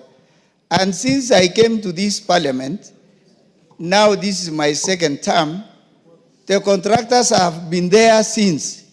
Even when I was a teacher, I used to pass there, Madam Speaker, and the contractors are on the site throughout.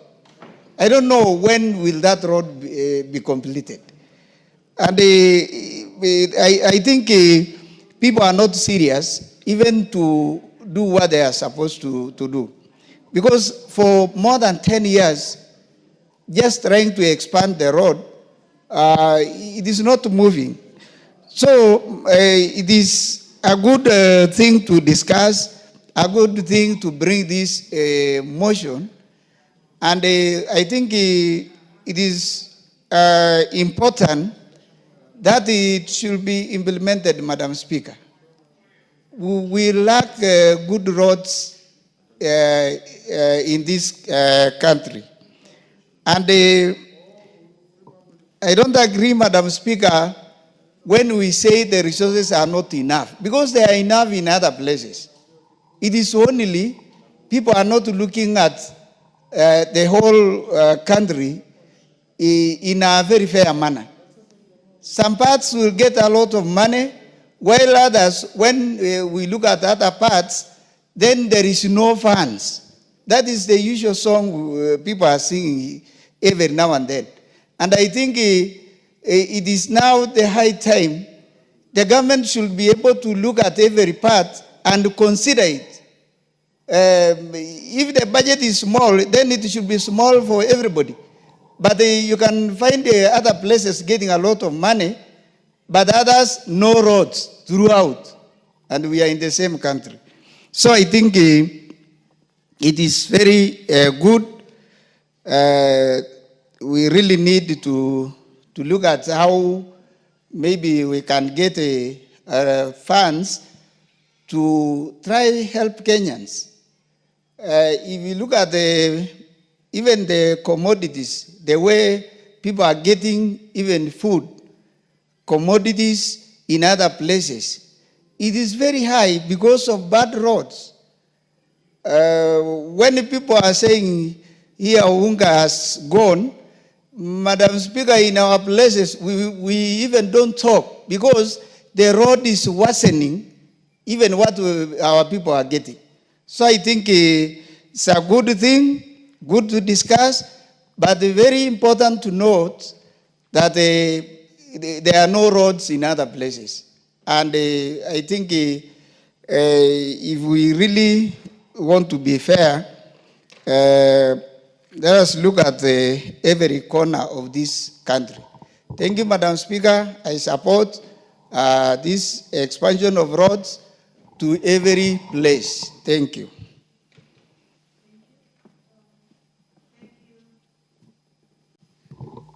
Thank you, Member for Samburu East. The Honorable Wilberforce Oundo, Member for Funyula.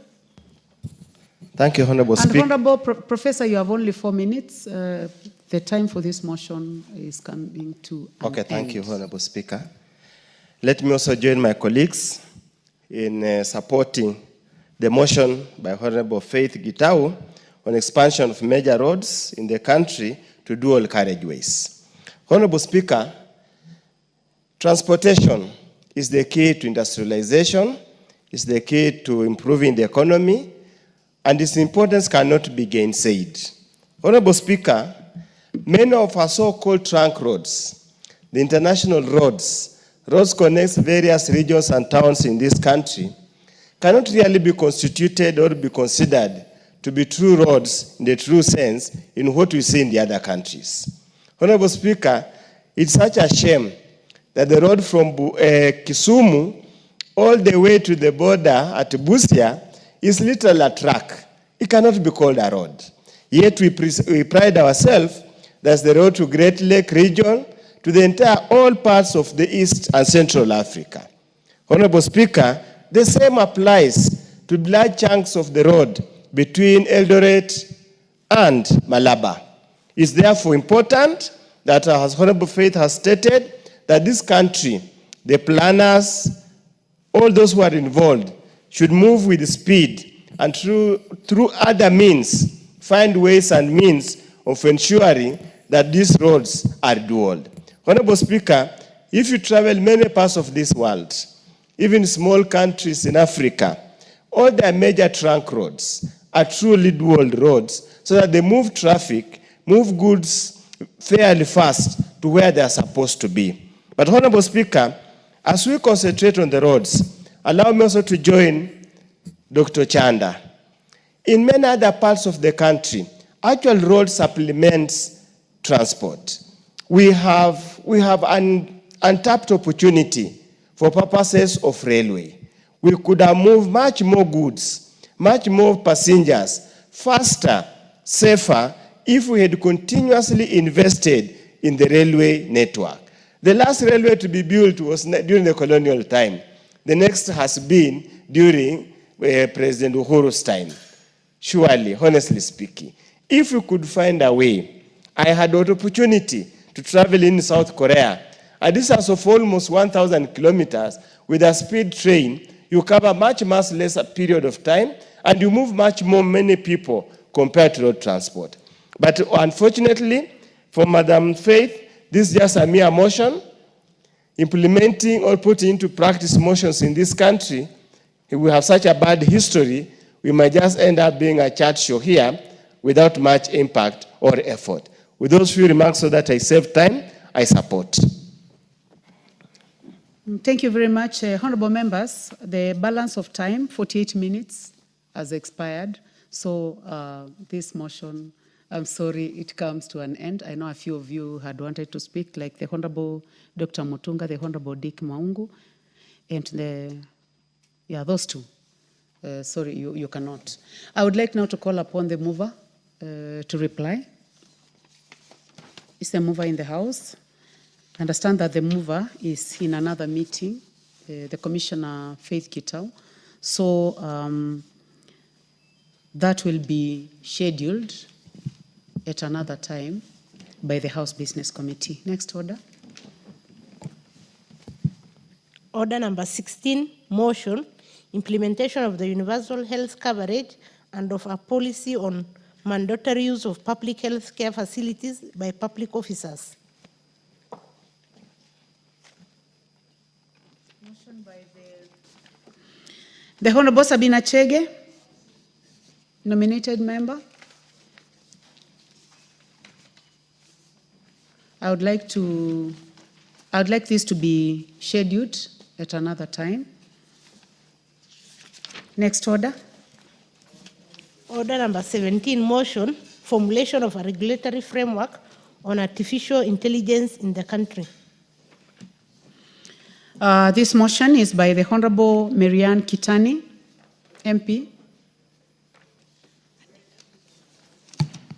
Yes, we try to trace the Honorable Marianne because I've just seen her around. Honorable members, I would like to welcome students seated in the Speakers Gallery this morning, students from El Kejuado High School, Kajiado constituency in Kajiado County. You are welcome to the National Assembly to continue observing proceedings of the House. Honorable members, let's welcome them in our usual way. Thank you. Honorable members, in the absence of the Honorable Marianne Kitani, I order that this motion be scheduled at another time by the House Business Committee. Next order. Order number 18, motion, formulation of land use policy on zoning of land for agriculture and belt development. Honorable members, this motion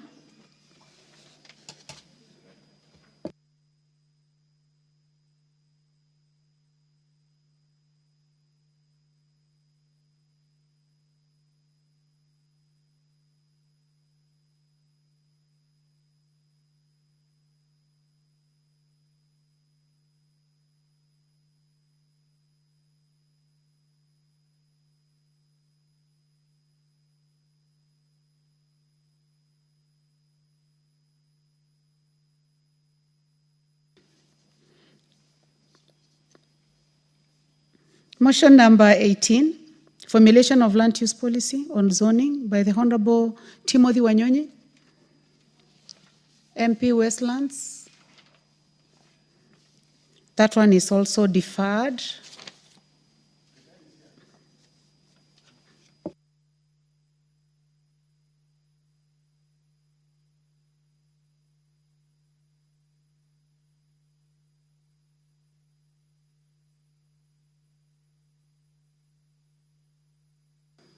Honorable members, I would like to inquire from the Honorable Kitani. Please approach the table.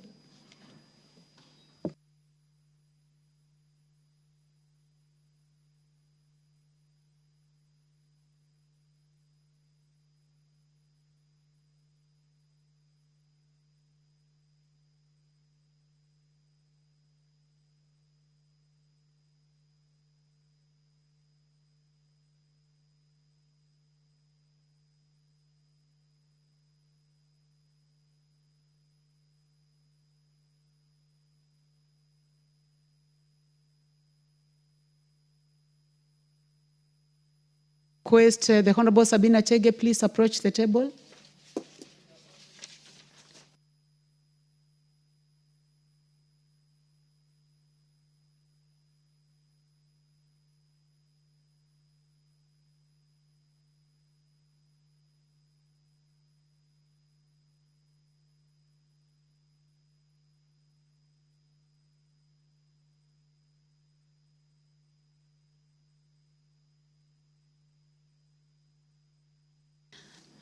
So I request the clerk to call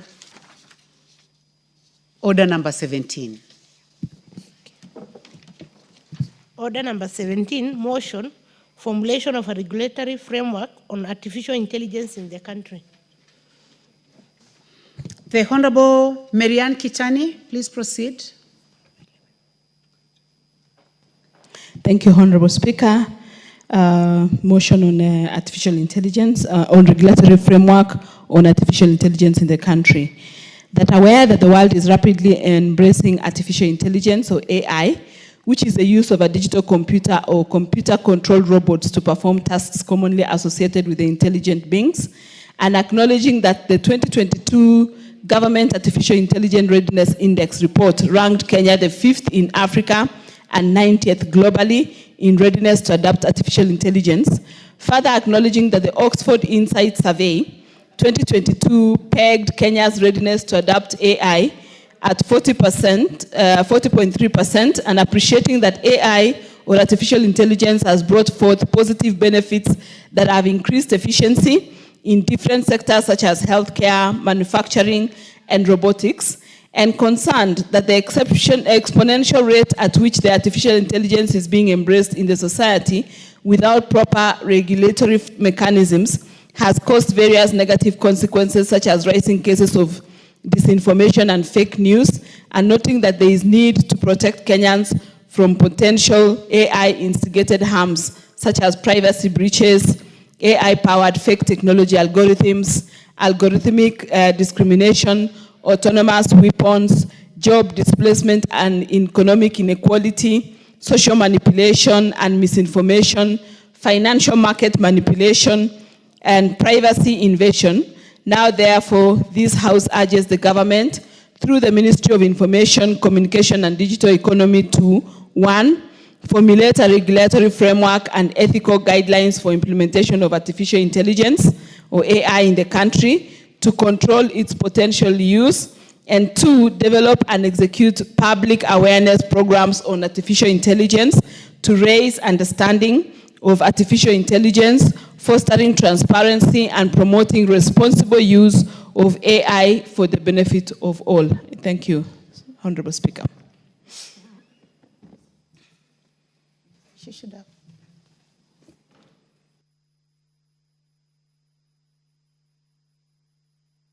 You need to move the motion. Do you have a seconder? Okay. I'll ask Honorable Maungo to second. I move the motion that formulation of a regulatory framework on artificial intelligence in the country, and ask Honorable Maungo to second. Thank you.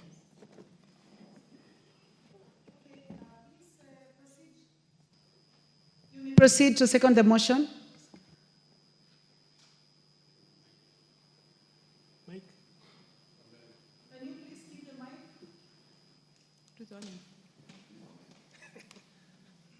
I've been given double mics.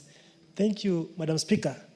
Allow me first and foremost acknowledge that Honorable Marianne has just proposed a very important and significant motion that comes at a time where the country is at a point in time, Madam Speaker, where artificial intelligence is a thing of the day.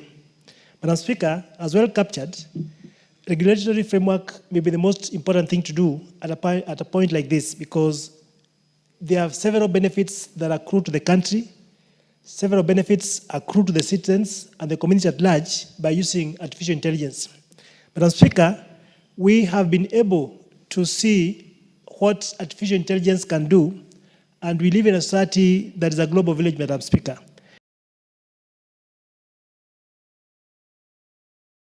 And if we don't have regulatory framework within which artificial intelligence will be used, Madam Speaker, members of the public and the country at large is likely to suffer some consequences, Madam Speaker. And therefore, having a framework within which people, the public, can use AI will be the way to go. I therefore second. Thank you.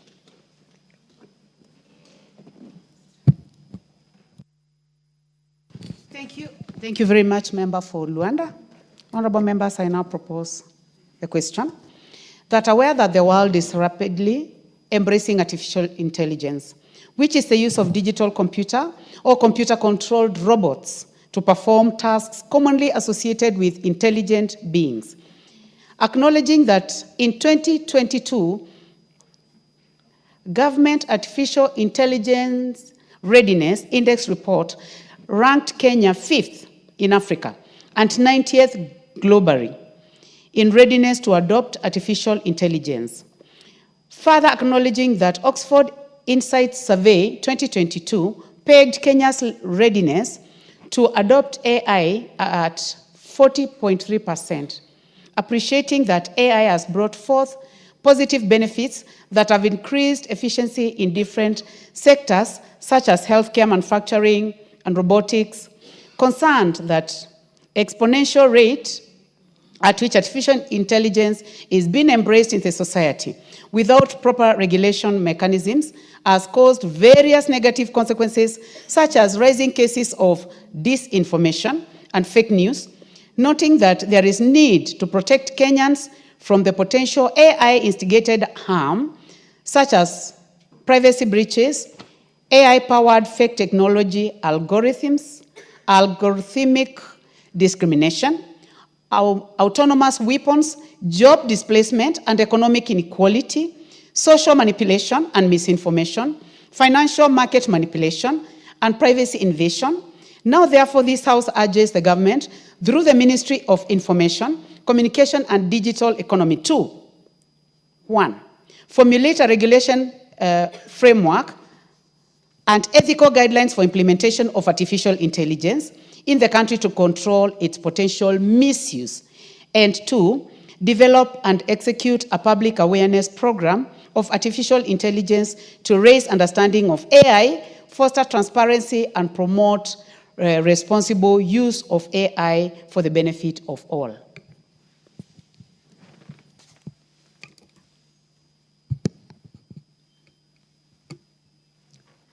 Honorable Gideon Ochanda. The Honorable Karemba, do you have a point of order? Anything out of order, Honorable Not a point of order. You wanted to contribute? Yes. In that case, let me give the first opportunity to the Honorable Gideon Ochanda. Are you interested in this one or it was the earlier one? Okay, you may proceed. Thanks, Madam Speaker. Madam Speaker, the world is moving very, very, very fast. And in the study of what we call political science, the animals that move so slowly is the governments. Governments are very slow. They can't move at the speed at which the world is going. And the world is going that route because of it's being driven by individuals and minds that are towards making things easy or easier to be done, easier to be delivered, easier to be understood, and effortlessly making things work. Madam Speaker, if one were to look at this country in the last 20 years only, you looked at how we have moved from the issue of even the telephone alone, when we had these fixed cubes of telephone. In the last 20 years, if you had to do an international call, you had to book, you come to Telecom here in Nairobi, for you to be booked for a number of weeks before you are connected to US. And these things are not long ago. They are very recent. And we've seen them come and pass. And now, one of the greatest problems that states are to have is the issue of insecurity related to where technology is taking us to. The police, the intelligence, the governments, wherever they are at risk because individuals are ahead of them. Citizens are ahead of them. And that's why there's this outcry, because you are trying to adjust, you are trying to add up with a speed that you are not able to cope. That's why one day you hear about a person running a completely different parallel press. The government is not aware, the main press is not aware, and the following day it brings issues. So we are slow. Governments are slow.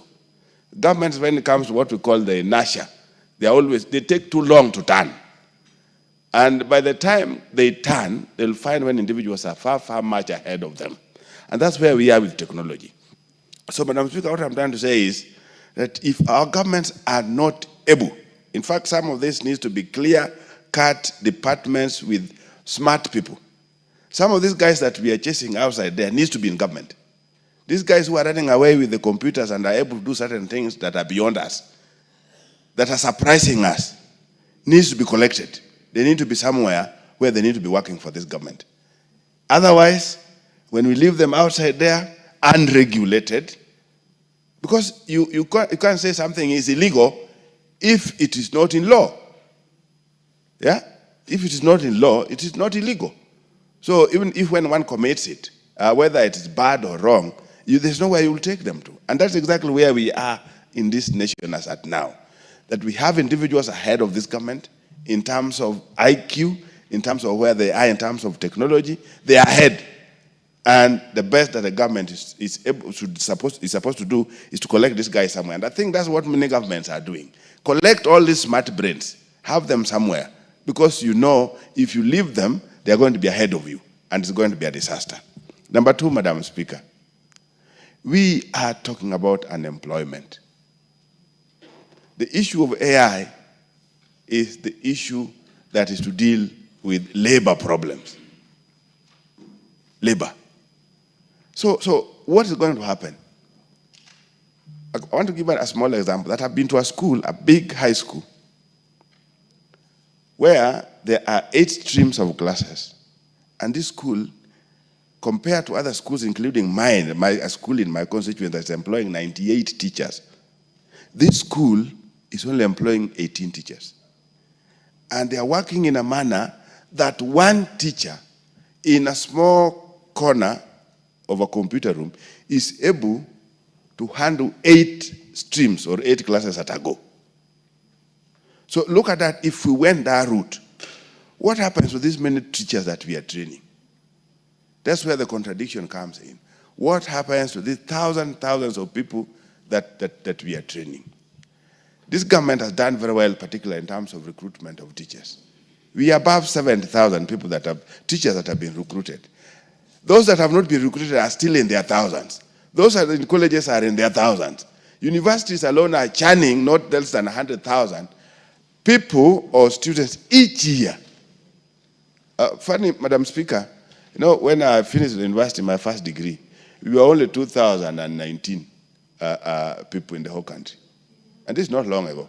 Now we are churning out over 100,000 in 1 year. Where are they going to? So, while we look at that in terms of the amount of labor that we are likely to churn out for work, compare that with where we are moving towards the issue of AI, and many are not still looking at this, we are likely to be in crazy situations. That's where there's this thing that I was talking, that Ketan talked about, the issue of awareness. What is it that we need to put forward as governments, as people? Are we able to prepare our people that, no, let them look out? They are likely going to be out of jobs. There will be no jobs for them. Why? Because of AI. AI, why? Because we can't avoid it, is where the world is going to. So we'll be remaining with the bulk of our guys, the bulk of our labor, stranded here. And when they're stranded, that's again another problem. So the balancing. Our people resisted tea picking machines. I don't know how many are able to remember that. All of a sudden, those machines are picked up and they are working. So what has happened to the people who are doing it, who are picking tea? They are no longer complaining, but it is beneficial to those that invest in the sector. You must reduce the cost. The cost of labor is one of those costs in production that is so high, particularly in most of the countries, and even including ours. The people who also go to work don't go with the attitude that they are working for purposes of making sure that everybody benefits. They go to work in the name of getting money. They don't care what they are doing. It's just a matter of the end month is there, they earn, and they go. So by the end of the day, if a potential employer or any other employer anywhere else realizes that they have alternatives to that labor, they'll definitely pick it. So as a country, as a people, we must be very, very careful moving forward. AI is a must. And if we don't do it, if we don't regulate it, it's going to run ahead of us. It's going to run ahead of the government. People are going to do it. And already they are experimenting. Some countries are delivering, I think, blood and all that with the robots in the country. So what happens if Lamu has robots, Busia has robots, and all of them are in the air, running helter-skelter everywhere else without any regulation, without any kind of commands? So I want to believe, Madam Speaker, this is apt. The motion is apt, and the government must look at it. Even when they look at it in terms of how motions are implementable or not, it gives the government a warning that there's something that must be done. Thank you, Madam Speaker.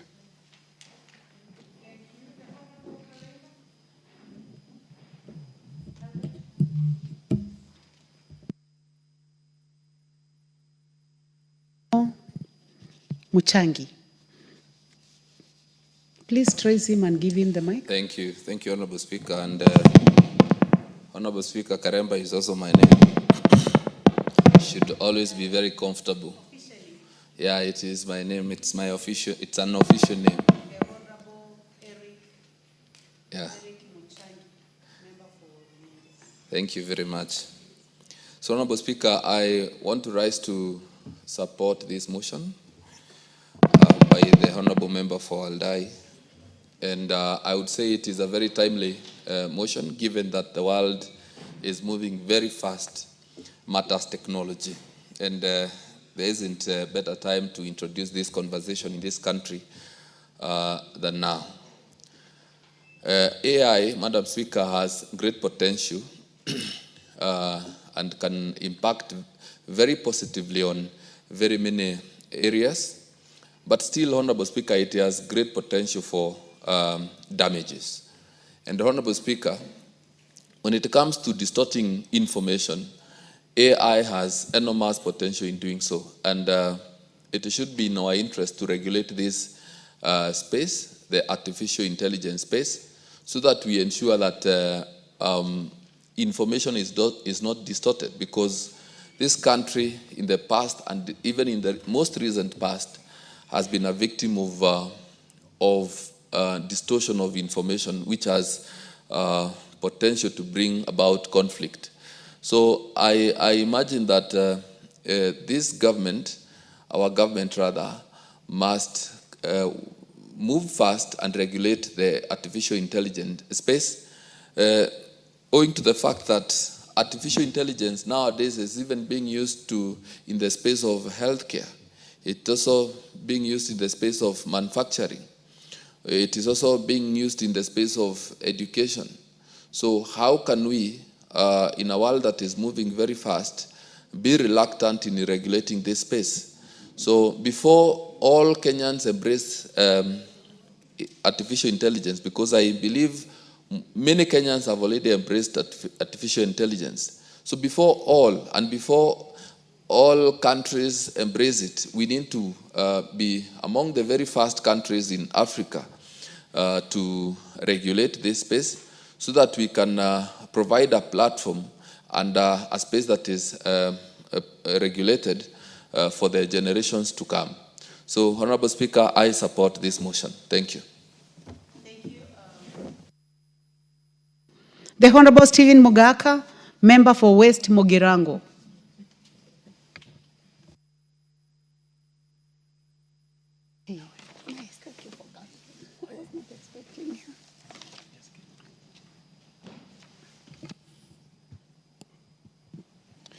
Thank you. Thank you so much, Madam Speaker, for the opportunity for me to contribute to this overdue motion. And I want to thank the Honorable Marian Kitany for this focus, forethought, and for waking up the country to the reality of life now and going forward. Madam Speaker, we all know that technology is the driver of everything at the moment. And AI is the latest entrant into the toolkit in ICT that has made work extremely easy, that has increased efficiency, that has made it possible to improve productivity, but that has also come with equal dangers, because technology, like anything good, is a double-edged sword. And as much as it is very helpful and is actually now the driver of serious economies of this country, of this globe, it is also having equal damage. Because when you employ AI in warfare, like is happening elsewhere in the world today, you can see the havoc that is being created by military people who are not at the war front, but are remotely attacking their perceived enemies and causing a lot of harm. Madam Speaker, Kenya has invested heavily in technical training institutes. And we have supplied them with very basic ICT support material. I am urging this country, and this House in particular, to incorporate AI training and AI training infrastructure in all our technical training institutes, so that we tool our learners with the latest toolkit in the technological world. Because I'm aware that with AI, the practice of all professions, call it medicine, call it law, call it architecture, has been completely revolutionized. I do remember, Madam Speaker, courtesy of the COVID-19, as a practicing lawyer, we didn't know where we would have gone if our judicial system had not automated, so that we were able to practice law from our houses, practice law from our home, present witnesses from where they are, rather than having to transport them to courts and expose them to COVID-19. And I'm happy that we did those basic steps out of total necessity. Now, we are aware it is either you embrace AI or you are aged out of whatever market or business that you are in. It is my humble prayer that in the budgets going forward, we must start with a policy framework of how to embrace AI and maximize its utility so that we release a lot of man hours of people traveling on the roads to workplaces, of sitting in the offices waiting for a colleague to bring a key to open so that you access your working material, so that we can release as much labor or man hours as possible to alternative economic employment. In other words, Madam Speaker, I am saying what machine can do, let not man bother to struggle to do, because machines are efficient, impossible to interfere with, incorruptible, and therefore this is the direction this country should go. Looking at the budget we have in the education sector, for instance, Madam Speaker, where we are told that even with that budget, other children in this country are still learning under trees. We need so much infrastructure, investment in physical infrastructure, that is mortar, and I think going forward, and this is the direction, we do not need to have our children in boarding schools. We do not have to have our children in schools. Children can learn from home so that we can improve parenting and be able to reduce the rate of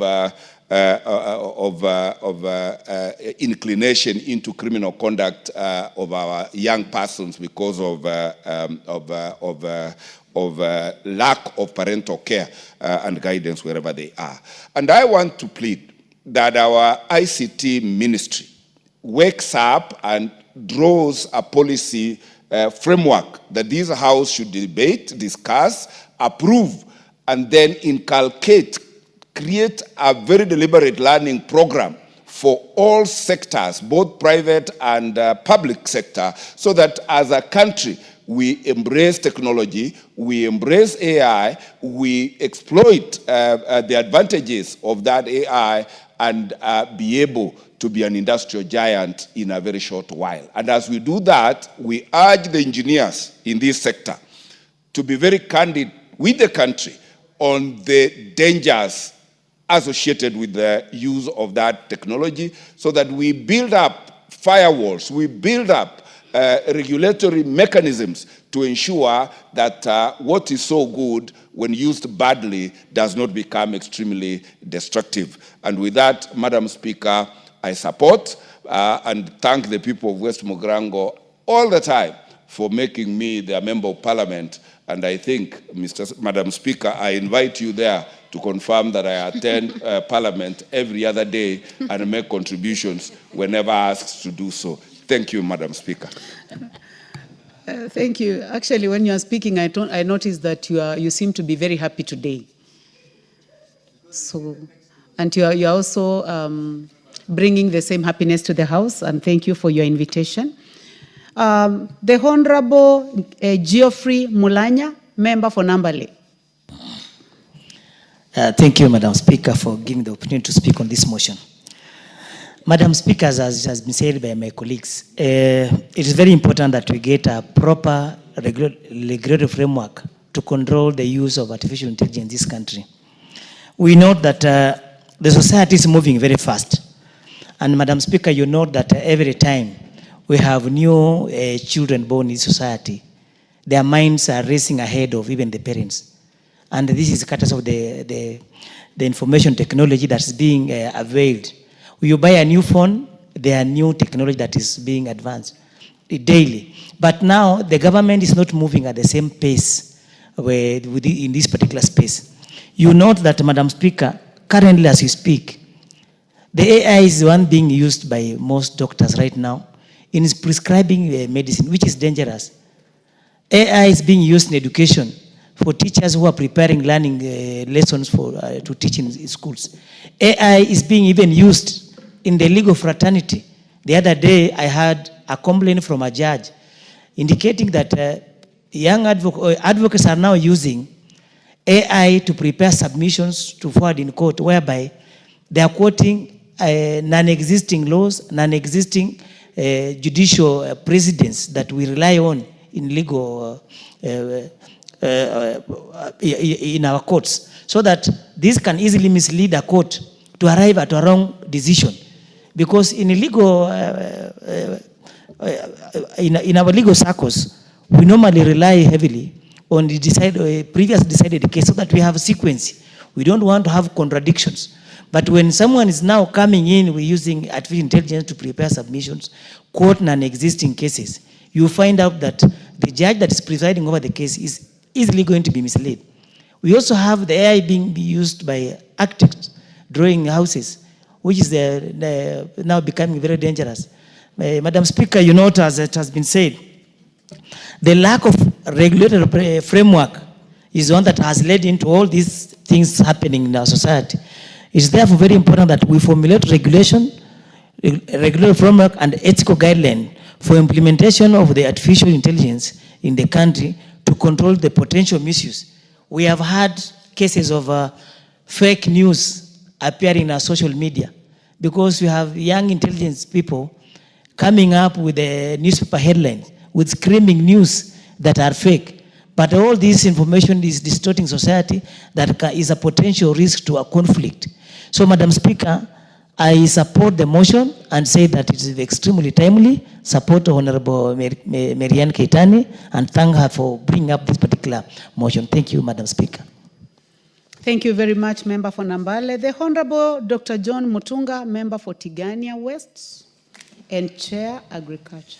Thank you very much, Honorable Speaker, for the opportunity to also add my voice to the Honorable Marianne Keitany's motion on the need for regulatory framework in the use of artificial intelligence. Honorable